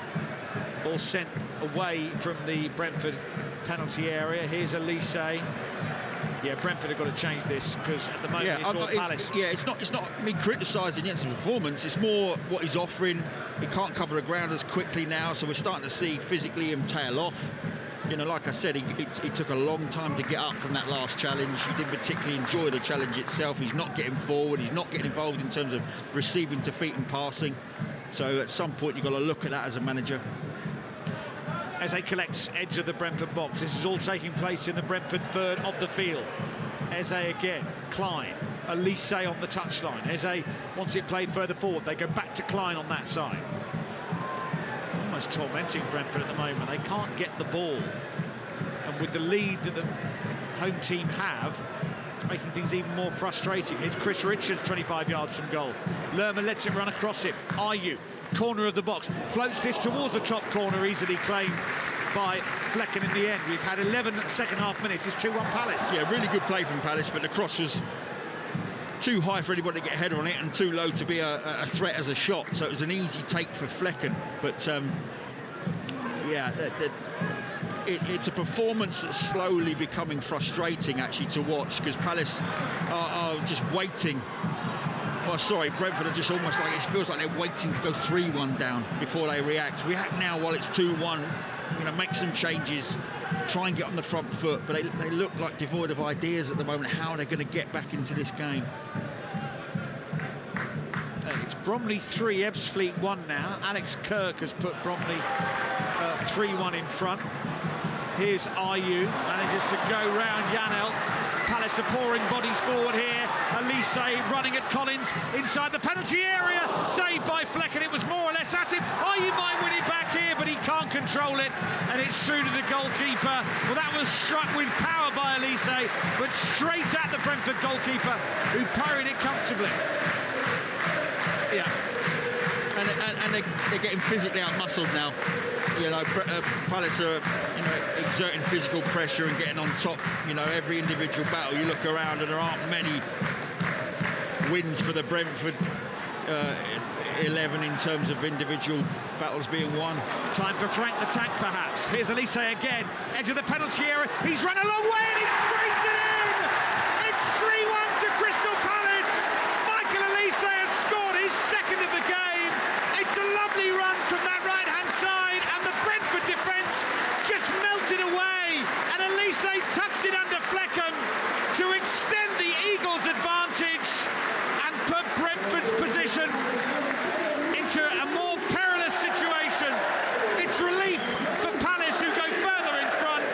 It's Crystal Palace 3, Brentford 1. Yeah, we called it. It's been relentless from Palace for 13 minutes, and he picks up the ball, Elise, and he's inside, right in old money, and he drives inside as well, directly at Collins, who doesn't really want the 1v1, tries to show him outside. Elise isn't having any of it, cuts back inside, which opens up that little left foot pass into that bottom corner, curling it outside of Flecken and then coming back inside that Flecken's right-hand post. It's a really good drive, it's really good technical ability on the dribble, and it's really, really composed in terms of the finish, but it's been coming.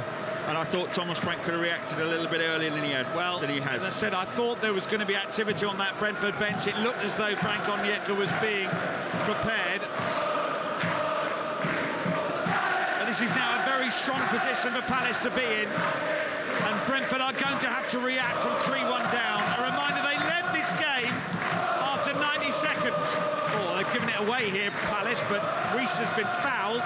Free kick to Brentford. Yeah, Roy's fuming about that. Doesn't like to see complacency. That was complacent from Anderson. Here's Godos. Gets it onto his left foot, edge of the penalty area. So up nicely for him. He shoots it, saved by Henderson. It was more or less at him, but it was so well hit, he had to push it away. Brentford nearly responding straight away. Half an hour to go, they trail 3-1. Yeah, and that's why managers get annoyed, because they know what it can lead to. It's led to a quickly taken free kick and a shot on target that Henderson had to save from a moment where Palace were under no pressure. Just a real casual side foot volley from Anderson and a turnover in the Palace half that's led to this. It's Wolves 3, Everton 0 now. Craig Dawson's got the third for Wolves. Here's a throw-in, which Jensen takes into the Palace box. It's half cleared, and then, oh dear, that cross from Jensen looked tired. Yeah. He didn't connect at all well. I've said that. You know, he came at this second half and he's just not been able to do physically what he wants to do. All over in match 1 today at Twickenham. Andy Rowley. And Harlequins have been beaten. They had a brave comeback, 26-0 down. They came back to 19 points to 26, but in the end, a couple of wayward line-out throws were costly, and Gloucester Hartpury got the 5th try to finish it off through Rachel Lund, their flying winger. And it's Gloucester Hartpury, the reigning champions, who win here in the first of the big games this afternoon by 31 points to 19. And Frank the Tank is coming on for Brentford. Weiser nods this down, but there's a foul on Anderson by Weiser. And yeah, his energy and his physicality is just what Brentford needed to stop the kind of, well, the overrun Brentford midfield, which is what it was. But he's come on now at 3-1 down rather than 2-1 down. Yeah, I think we all have sympathy for Thomas Frank and the situation he finds himself in. You're playing Collins at centre-half after a lengthy spell out, not up to speed. You're having to play Jensen, risking him when he's not up to speed. These aren't ideal situations you're talking about. Your squad is extremely stretched. We appreciate that. But you could see that coming, Nick. Jensen goes long. Weiser might get on the end of this, but Henderson grabs it just. Thought for a second Weiser was in there. Palace lead 3-1. Brentford are now going to make a double change. Onyeka definitely, and maybe, is that Dansgaard down there? I'm not sure. Anyway, here come Brentford with Lewis Potter, edge of the box, gets a yard of space. Now there might have been a hand there from Lewis Potter or Gahey. There was certainly some contact, but the referee was in a good position and gave nothing. This goes out of play for a throw-in. That would need VAR, because that was 6 to 1.5 does the other. I don't quite know what happened there. It was a difficult one to judge on, but it looked like maybe Potter struck it with his arm accidentally. Maybe the defender did, but that would have to be sorted by VAR. Right, here's the change, and Matthias Jensen is coming off, and Neil Mopai is coming on. Lost his place in the starting 11 from the Wolves game. So Jensen off. This will involve a reorganisation, and Onyeka comes on to replace Roslev. So this will definitely involve a bit of a switch around. Bromley are now 4-1 up against Ebbsfleet. Olufela Olomola has got the 4th goal for Bromley, so the recovery that Steve Brown predicted long ago, when I think this game was still 1-0 to Brentford, has materialised. 2 changes for Brentford. Maybe a formation switch. No, I think the formation potentially stays the same. Lewis Potter's going to go from centre forward to right wing back. Oh, there he is. Yeah. Yes, you're quite right. He's shifted across, and Mopai's going to go up front. Free kick to Palace. The other one's like for like. Yeah, absolutely. No, well, Onyeka will certainly impose a little bit more order in that midfield, or certainly that's the intention. Richards was fouled by Onyeka, his first action since coming on, and this free kick is 35 He's yards right behind the goal. post, Nick. That's what it is. That is, yes. It is like one of those spot the ball competitions. It's a long way that out. We cannot play properly. Yeah, you could double the penalty box. It's 36 yards out, isn't it? Maybe 10, 12 yards left of centre. Bit across. Eze dinks it in, or it goes over Lerma's shoulder. That's a great delivery. That's a great delivery. And too many Palace players on the hills, rooted to the spot, begging to be attacked. And only Lerma really did get off the spot and attack it, but he ran the wrong way. But that was an excellent delivery from Eze. It's still 3-1 to Palace. Brentford have made their changes. Headed away by Jorgensen. Foul by Richards on Onyeka. Get the feeling those two are going to tangle quite a bit in the remaining 25 minutes or so of this contest, which Crystal Palace lead by 3-1. It could be their second home win of the season. This here is Mateta getting away down the left-hand side. Lewis Potter's trying to shove him over. Mateta stayed on his feet, fed Mitchell. Then Janelt has collected this, gets it back to Flecken, who needs to get rid of this pretty swiftly, and does in the end, but can't find another blue shirt. Steve Brown shakes his head. Yeah, they are struggling as a team, as an outfit. Just nothing's working. They're zapped of energy. You know, there's no options for the player in possession particularly. Oh, Elise tries to play this forward, nearly releases Eze in the middle of the box. It's all Palace still. Since the goal, it's got even more intense, if anything. Lerma goes to ground, no foul. Norgard will try and spring a counter-attack here for Brentford. And here's Weiser going through the middle of the field. He's got Mopai to his left. Here is the Everton loanee, corner of the box. He's going to run at Klein, cuts in field. The Brighton attachment is what he's getting booed for, by the way. Here he is again, left-hand side, Wieser in the box. This is floated into the penalty area, headed away by Gahey. But here's Mopai once again, and now Godos cuts it back to Norgard, just outside the Palace penalty area. Next goal in this game would be very interesting if Brentford get it. Slice clearance by Mitchell, headed forward by Jorgensen. Comes back to the Brentford defender, and now Collins steps into the middle of the field. Onyeka has it, down the right. And now Lewis Potter is going to send a low cross in, which is stabbed away only as far as Jan Elkri makes a mess of it. Palace will try and counter. And Mateta's ridden a couple of challenges here and finds Elise, who's on a hat-trick, dashing down that right-hand side. He's making his way into the penalty area, shoots low and wide. Well, the confidence is surging through Crystal Palace at the moment. Yeah, that was for a hat-trick, wasn't it? And I actually thought he was going to take Norgard on. He drove Norgard back into the penalty area, which he's going to start feeling really vulnerable at making a challenge. And he tried to show outside, and I thought Elise was going to take that outside channel. And he's got the confidence just to let it run and strike that same strike for the goal, that left foot curler towards Flecken's right-hand post, starting off just outside and curling it in to the side netting. He just, it was fractions wide, no more than a foot. Another change for Brentford. Christian Norgard off, Mikkel Damsgaard on. Norgard might have a problem, another injury for Brentford, because Norgard's now making his way down the tunnel. And he's hobbling a bit, yeah. Well, that is, Norgard's such a key player. That is terrible news for Brentford. Here come Palace, Elise down the right edge of the penalty area. In comes the cross, it's deflected. It's going to be a corner to the Eagles, their fifth of the game down their right. They lead 3-1. We are 3/4 of the way through the game. Yeah, and he's proper limping, Norgard, so really dampening the afternoon spirits for Brentford fans, but they've got a tough run of fixtures as well after this. Really putting pressure on that Forest result, that Forest game, sorry. Yeah, that's a huge one, isn't it, at home after the FA Cup. Elise to take this corner in front of the Brentford fans on the far side. Everybody piles forward in Palace colours. They think a fourth goal is in the offing. This is drilled in towards the near post, hooked away by Lewis Potter. Comes out to Damsgaard, the substitute. He's going to try and bring this away. It's a lovely pass, actually, to find Wieser, who's off and running down the left-hand side. He's got very little support. Two Palace players with him. Wieser's done well initially, but then goes down looking for a free kick that never really looked on. And now here come Crystal Palace. Yeah, the referee's done that a few times today. Yeah, he's not bought the little dive and little feint to ground, and I actually thought he was going to, because the one he gave to Godos really in the game, I didn't think it was a free kick. But quite a few players have tried it since that moment, and he's just not having any of it. So you can't just take a minimal amount of contact to go to ground today. The referee will just ignore you.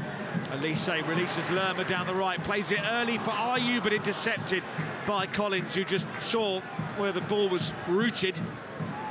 And now Brentford trying to come forward down their left-hand side. It was a long time ago we were talking about Roerslev targeting Mitchell, wasn't it? That was all. First 15 minutes only. Yeah. That was it. First 15 minutes only, and that sort of tactic disappeared out of the game. But look, I was obviously at Brentford versus Wolves the other day, and it went to 4-1. And quite honestly, with Brentford trying to get back into this, and they've got to try and get back to it, I can only see a counter and a fourth for Palace if they defend properly and manfully. Jan Elks into Damsgaard, who wriggles away from Richards. Goes back to Jorgensen. Now down the channel here for Lewis Potter, who's now playing right wing back.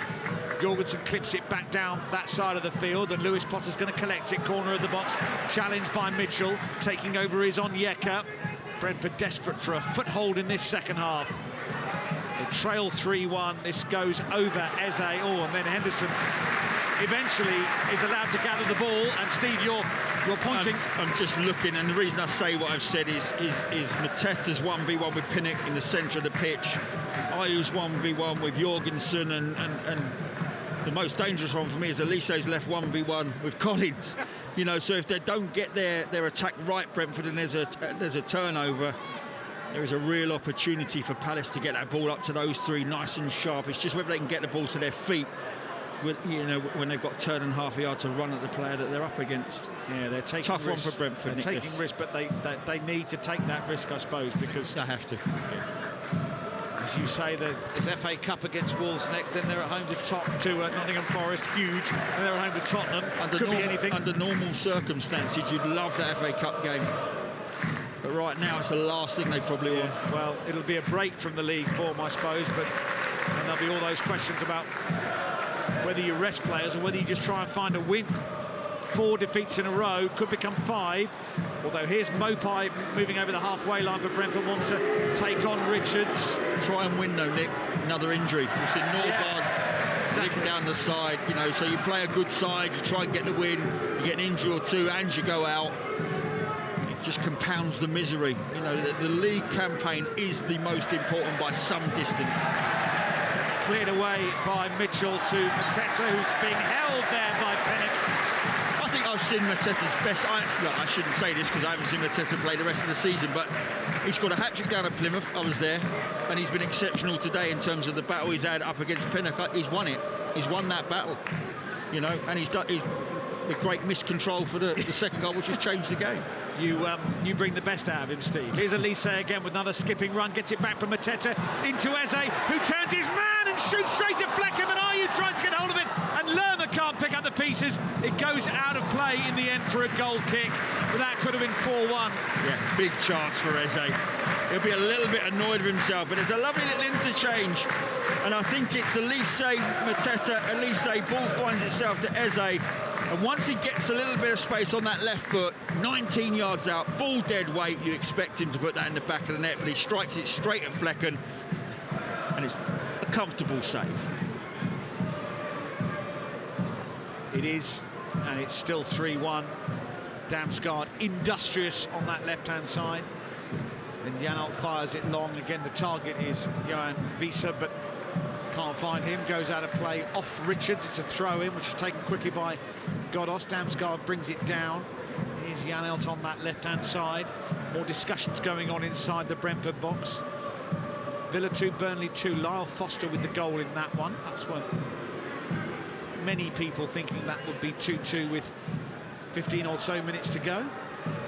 Burnley are down to 10 men as well. Xander Burge has been sent off. Here's Mopai, edge of the box for Brentford. Just can't quite get the shot away. He was closed down by 2 defenders, and Ayew has gone down extremely theatrically there.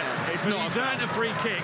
It's not a foul. Oh, he's rolling over as well. Yeah, and Jorgensen's reaction is perfect. He just falls to the ground himself and smiling, because as a centre half, it is a gentle nudge. He backs into him, but it's not a free kick. It really isn't. And Ayew's played a bit of a naughty game there. I understand why he's done it. He deserves to get yelled at when he's lying on the ground. Yeah, but I understand why he's done it. 3-1, contact in your sort of lower back region, and down you go. And he's won the free kick, so the game dies. Another minute's gone. Palace push up, but very, very side. Like we've just complimented the ref for not giving silly fouls. He's just bought that one. Yeah, Now Mark Gahey is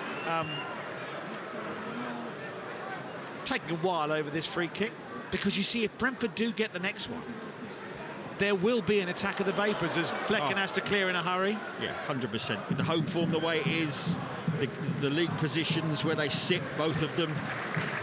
It's outstanding effort from Palace to go 1-0 down inside the first minute and a half and get themselves 3-1 ahead. But let me tell you, if they do concede, if Brentford could conjure up a goal, yeah, you'll see a panic without any shadow of a doubt.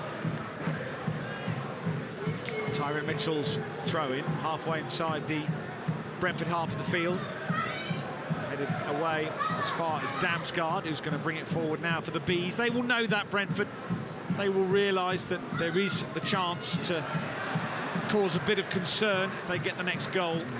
I mean, they have had a couple. I mean, that Norgard shot was dead weight, edge of the area. But in truth, Palace have had multiple opportunities as well. So this goes into the Palace box. Gahey controls it and clears. This will be another important moment for Palace, because their last London derby victory was in April against West Ham. They've had a dreadful run, and this will be a 9th away loss in 14 for Brentford if it stays like this. Here's Mopai, edge of the D, shoots, hits the bar, and it bounces to safety. Elise's going to run it clear. Mopai just hammered that and beat Henderson, but the crossbar came to Crystal Palace's rescue. Yeah, falls to Mopai, turns as he lets the ball run across him, has a little eye at that top corner and unleashes a ferocious shot that beats Henderson all ends up. He can't get anywhere near it. This comes in again, it's awkward, and Wieser from 3 yards can't find the target. The cross eluded Mopai. It came to Wieser, I think, at an odd angle, but the goal loomed in front of him and it stayed out. Well, it stayed out because technically it was an awful effort. He's got inside his marker. The delivery is absolutely superb. All you've got to do is make solid contact with your instep on the back of the ball, and it's 3-2, and they get the goal that we're talking about. They nearly got it just seconds ago from that strike from Mopai, which beat Henderson all ends up.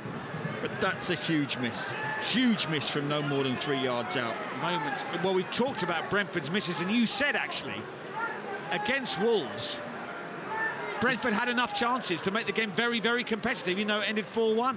And again, if you look at the chances they've missed today, this could be a very different scoreline. Yeah. Well, what I will say, and what you tend to tuck away because we're talking about Brentford coming back, is Eze's had a chance. Yeah. You know, Elise's had chances. Yeah. Ayu's had a chance. So we can't forget Palace have created a lot more opportunities than just the 3 they've scored. But that moment there's huge. You know, Mopai cannon it off the bar, and then they cross it into Wieser, who's no more than 3 yards out, and it comes off his heel. If you can imagine a ball coming across, and if it just needs to hit the centre of your foot, you know, just a big part of the plate of your foot, and it's in the back of the net, and it comes off his heel into the ground and wide. You know, it's a big miss. Here come Brentford again, perhaps buoyed by those 2 big chances. They know they can still hurt Crystal Palace, and there is a route back into this contest for them, even though they're 3-1 down. Palace have had chances as well, Elise and Eze. But here come Brentford with Damsgaard down that left-hand side. He's going to twist away from Elise, approaching the edge of the box. He's got Godos in the box, but Anderson lets that go through to Henderson, who gathers it very comfortably. 12 second-half minutes to go here on BBC Radio London. Another change for Brentford in the offing. A reminder, tomorrow, 2 live games for you. Spurs against Bournemouth on digital radio. Coverage starts at 1:30. You can follow Fulham Arsenal through the BBC Sport website as well. And then on Monday, Bristol City against Millwall and QPR against Cardiff as 2024 whirls into life. 2 changes for Brentford upcoming. We're going to see Yeho Yarmaluk, and I think we are going to see Michael Olagibi as well. And Will Hughes is going to come on for Palace. So the first change for the Eagles of the afternoon is on the way. But here come Brentford with Onyeka.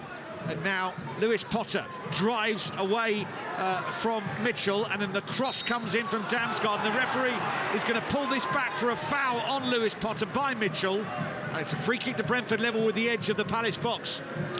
Yeah, I'm going to just watch the replay. Yeah, okay, yeah, it's a free kick. Well done, referee. I thought he was a bit soft there, but it's not. It was a real poor effort from Lerma in terms of backing into Lewis Potter, and he allowed 3 seconds to go and drew it back. So it's a good decision from the referee. Chance for Brentford. Substitutions are being made. Yeah, Yarmala comes on for Janels, and Lewis Potter is coming off for Olagibi. Makes his way onto the field of play. It's his 8th substitute appearance of the season for Olagibi. The 19-year-old Nigerian comes on with his team needing something. He might be on this free kick, actually, which is down the right. Godos with it as well, just outside the penalty area. 10 minutes of the 90 to go. Palace lead 3-1. Brentford have hit the bar and missed a good chance through Wieser in the last few moments. Here's Godos's clip ball in towards the near post, and Lerma hooks it over his goal and out for a corner to Brentford. Their 3rd of the game. Still work for Palace to do to get this over the line. Absolutely, always is. Brighton were falling up the other day, 4-1, 4-2, and absolutely panicking, defending their goal towards the end of the game they were. So, of course, you've got to see this out. Godos with the corner. right-footed. That swings out just over Wieser, who couldn't get high enough. He was unmarked, but it flew over his head. Here come Brentford again, low cross coming. It's awkward, and Godos couldn't get hold of it. It's come off a Palace head. It's a corner. I'd like a Roy Hodgson cam at this point. He's like throwing his arms out, puffing, cheeks are puffing out. He can't believe what he's seeing. They've been so dominant. Godos this in again. It looks for, well, Jorgensen nearly got there, and then Elise's nodded this out of play.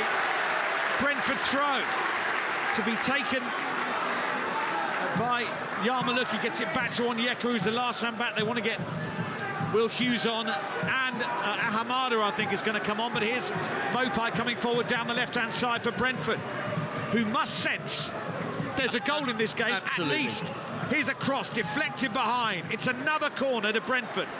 It's amazing how this has swung off the back of Mopai hitting the crossbar and Visa's opportunity, and Palace suddenly have decided they're going to defend the lead. And actually that's the opposite of what's got them into the position that they find themselves in at the moment, which is 3-1 up. Belief just melts away at the worst possible moment.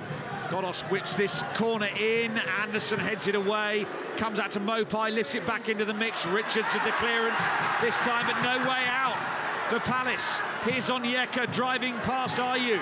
He's going to lift this into the box, flicked away by Gehi. But it'll run out, or it'll be kept in play by Godos. It will. Palace can't get out of their own penalty area, let alone their own third.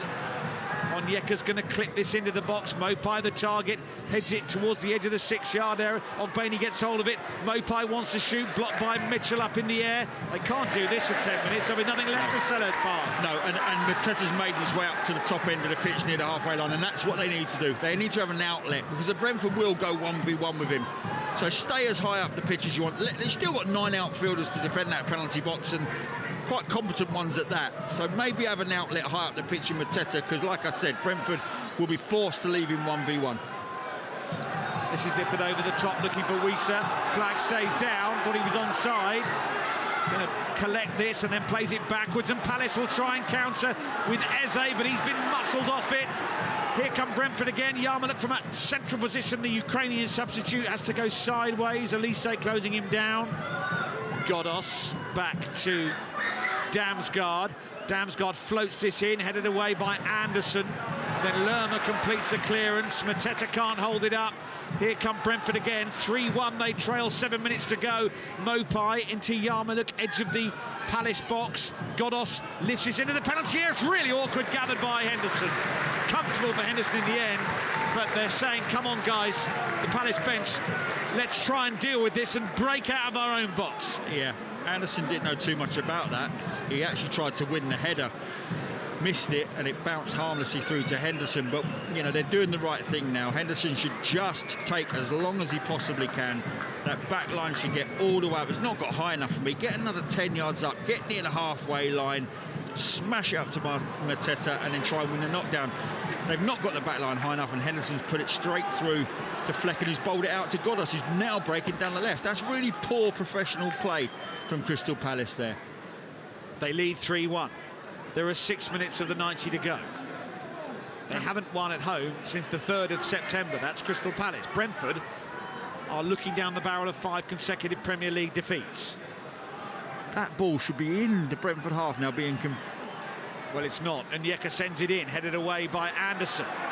Not a huge distance on the header. Ayew tries to complete the clearance. It's going to come out to Olegaby on this near side of the field. Palace have not had the ball for minutes, I have to say. Wieser finds Yarmaluk on the right-hand side, attacking the edge of the box. Olegaby now is going to send a low cross in, looking for Wieser. An important challenge, a vital challenge in from Gehi, makes the block. Yarmaluk has it again, dashes inside the penalty area, and he's lost it. And Gehi cracks it clear, and Mateta's got to hold on to this, shoulder to shoulder with Pinnock, and Pinnock bundles it out. But Palace have the break at last. Throw in on halfway. The double change is going to be made. Hughes and Ahamada are coming on. But that's why you leave him half the pitch, because you didn't have an outlet 5 minutes ago, and you couldn't relieve pressure. But you're quite right with what you say. You know, here come Brentford again, and they haven't put it in half. But that's really poor gamesmanship from Crystal Palace. They should know better, and they should be able to see this game a bit better than they just tried to there. Right, Eberechi Eze is coming off to be replaced by Will Hughes. He's getting a tremendous ovation. He remains, despite Palace's travails, one of the outstanding youngsters in the Premier League. And Ahamada has come on for Mateta. So you were saying how important he is. Not for the remaining minutes of the game. I think it's... No, it's França. I beg your pardon. Yeah. I thought it was Ahamada. I read that wrong, trying to work out who's coming on. It's França who's coming on. Well, is he going to play up front? What I would know, Ayu's gone up front and he's come out on the left. But what I mean, in terms of you're going to get a little bit more work rate, I think, out of Ayu in terms of it. He can cover a little bit more ground, but he's done a great job today. Mateta, super job for his team. Quite rightly got applauded off the pitch, as did Eze. Both were superb in those front areas at times. France's 5th substitute appearance of the season, highly regarded. Very highly regarded indeed, and being used sparingly by Palace. And Roy Hodgson has explained why he's not been used that much, because Palace have had so many injuries. He's had to rely on players he knows he can trust. That's the kind of Hodgson argument for using him sparingly. And I get that, but he looks athletic, looks like he's a ball carrier. So if he wins the ball deep from, you know, in his own half, he's going to be able to ball carry 10, 20, 30 yards, which is going to be essential in his last few minutes. And like that, he can shut down quick. He's pacey. Just done that, yeah. Jorgensen had to put it out. I wouldn't have been able to do that 5 minutes ago. The substitutions making some sense. Ayew through the middle, Elise to the right, França to the left. Here is Jordan Ayew on the halfway line. Palace have broken the little spell that Brentford had cast on proceedings. Now Ayew dashes forward, manoeuvres it down the left, Yarmolenko going with him, and Ayew goes to ground, and the free kick goes the other way. Goes the way of Palace. And it's just where Palace need the football, and Ayew he's a bit of a genius at earning fouls high up the pitch. He really is. Yeah, I tell you, used to do that. Another centre forward here used to do that incredibly well, and I worked with him at Brighton, was Glenn Murray. Yes, he's here today, I believe. Is he? Yeah. Is he? Well, he's on the other side. I spanked him at golf the other week. Did you? Oh, fair enough. Well, I'm sure if you shout loud enough, he'll hear you over the other side. No, because he'll want to play again, and then I might lose. So I'll just keep texting him about the one win I've got. But yeah, no, he used to do that incredibly well, and it relieves an awful amount of pressure. You get your body in the way, you take a nudge, down you go, and look at the difference it makes. 4 or 5 in the box. Brentford having to backtrack all the way into their own penalty area, and another minute off the clock. You know, they're vital moments, those. Elise is going to take this free kick just in from the touchline down the left. He fires it towards the far post, where it's headed down and wide by Anderson, who looks disappointed he didn't go in. Barnet scored against Southend late on at the Hive. Ademola Oluwu with the goal for Barnet that might just turn out to be the winner. They've had a little recovery, Barnet, after a sticky spell up to Christmas. He's done a good job there, though. Done a very good job. Saw him play Gateshead this year, and they were outplayed, and he came out, he was really honest about it. Really honest, and I love hearing managers come out and not try and make excuses. It's Dean Brennan, the Barnet manager, doing a good job in North London. Here in South London, there is a minute of the second half to go in normal time, and it is Crystal Palace 3, Brentford 1. You get the feeling those two huge chances for Brentford. Mopai and Wissa will be absolutely critical. Here is Olagibi, who sends it in low, and Wissa's missed it again, and it's clawed away by Henderson. Mopai got something on that, and it drifted towards the goal, and Dean Henderson leapt in the air to claw the ball away to safety. That could have been 3-2 and a jittery set of stoppage time. That's a ridiculous save. Utterly ridiculous. I don't know how he's clawed that out of the top corner, but he has, Henderson. I've got a post in the way of the contact on the shot. I think it was Mopai, but I don't know how he's clawed that out of the top corner. Wonderful save. Yeah, post is obscuring both of our views of exactly what happened there, but the ball was heading towards the top corner. Again, I think Reece has got a chance there. Yeah, it came across an air shot in the middle of the 6-yard box that could have easily found the back of the net. I'm just writing down Brentford's chances. It's ridiculous, really. Lewis Potter, Collins, Mopai at Sabar, Visa 3 yards out. Mopai there, and it clawed out the back. Visa with an air shot for a miss. They've had moments here, Brentford, without actually playing particularly well. They've had some really good goal-scoring chances. Yeah, this could be 3-3, given the chances that they've had. We're in stoppage time. 4 minutes added on by the referee. Palace lead Brentford 3-1. Here's a long throw into the Palace box. Lerma gets to it first. It's pumped back in by Jorgensen, but easy in the end for Henderson to grab, and we'll get the chance to see, hopefully, that big Henderson save, because it was a bit chaotic in there. Wieser again can't get hold of it. Then Mopai tries to get something. I think it's come off Klein. It has. I think that's. But I don't know how Henderson gets across. I mean, it is an inch under his crossbar, an inch from the post, and he gets up and puts his hand behind it, gets a whole hand on the ball and claws it out. But yeah, it wasn't such a bad miss from Visa. It drifted past him. Yeah, it wasn't as glaring as the opportunity he had earlier. But they have had moments, Brentford. Yeah. And Palace, as you said, Palace have also had chances. This could be 4-4. Well, they did this last week, Brentford, against Wolves. But they played a lot better than this. They played a lot better against Wolves. They conceded some really poor goals, a couple of individual errors, but they still had 5 or 6 goal-scoring opportunities in that performance. And I'm not saying they could have got a point from it or not, because they gave away too many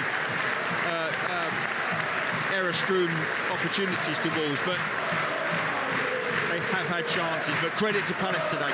You have to give credit to Palace. 1-0 down inside 90 seconds, and have at times dominated large periods. From 15 minutes in to about 20 minutes ago, they were the team in the ascendancy and dominating. Latest change to Palace. Schlupp on, Ayew off. He gets a massive round of applause. And Aston Villa are in front late on against Burnley. Douglas Luiz from the penalty spot. Brentford trying to play out from the back. The chances of them scoring 2 goals in the remainder of this contest minimal, but they have had opportunities. Free kick to Brentford inside their own half of the field. And it looks as though France is now going to go and play through the middle up front on his own, with Schlupp, who's just come onto the left. Lerma gets the better of Onyeka and drives towards the edge of the box. Elise's on a hat-trick into the penalty area, tries to get a shot away, still going Elise, and that's turned over his own bar by Pinnock for a corner. Hits the bar off of Pinnock, skids off the top of the bar and ends to safety. I thought Lerma could have driven a lot further into the penalty area and committed Collins a bit more, and I thought he played the ball to Elise a little bit too early. Maybe, I don't know if my eyes made up that the crossbar or not. You may have clipped it on the way. It was very close. Just in a replay, couldn't see it hit the bar at all. Never mind. Anyway, it was a brilliant counter-attack from Palace after a good steal from Lerma. Elise with this corner. We've played for 3 minutes of stoppage time. This comes in, it's claimed by Flecken. And they've bowled it out. Gamely have Brentford, they want to get on with it. Bromley 5, Ebbsfleet 1, Crowhouse with the goal. This is a great run by Ola Kimby on that left-hand side, and he's been pushed over. He's earned a free kick. Palace have conceded a free kick. Lerma with the foul. And they'll hurl everybody forward again here, Brentford, just to see if they can get something right at the death. This free kick's halfway inside the Palace half. Damsgaard to take it. All the sky blue shirts forward. This is headed away by Jefferson Lerma, and França, who's quick, is going to get away from Yarmulke down the right-hand side. There's no one in. Elise stopped running. I don't know if he's hurt. Francis going to do this on his own. Finds Lerma, swings it out wide to Schlupp. I think the referee's going to stop it, isn't he? The game continues. But a bit of concern for Elise here. And then the game has been stopped. Michael Elise, I don't know whether he just thought that he'd come back from an offside position. He's talking to the physio. There could be another injury headache for Crystal Palace, but the job is done by the Eagles, who have won their second home Premier League game of the campaign. They've beaten Brentford by 3-1. They had to come from behind as well after Brentford went in front after just over a minute from Keane Lewis Potter. Michael Elise equalised just before the quarter hour. They went in front 7 minutes before the break through Eze after Mateta miscontrolled, and that allowed Eze to run through. And the goal that sealed it just before the hour, Elise with a wonderful run and a low effort into the bottom corner. Brentford had chances. Lewis Potter, Collins, Mopai hit the bar. Wiese missed a couple of opportunities as well. But they all stayed out, and it means that Brentford have lost 5 Premier League games in a row. We said whoever's going to miss this, whoever loses this game, will have a bad new year. And it's Brentford who are on a really atrocious run of form, and their injuries might be compounded by Norgard as well. It's finished here on BBC Radio London. Crystal Palace 3, Brentford 1. BBC Radio London. The home of London football.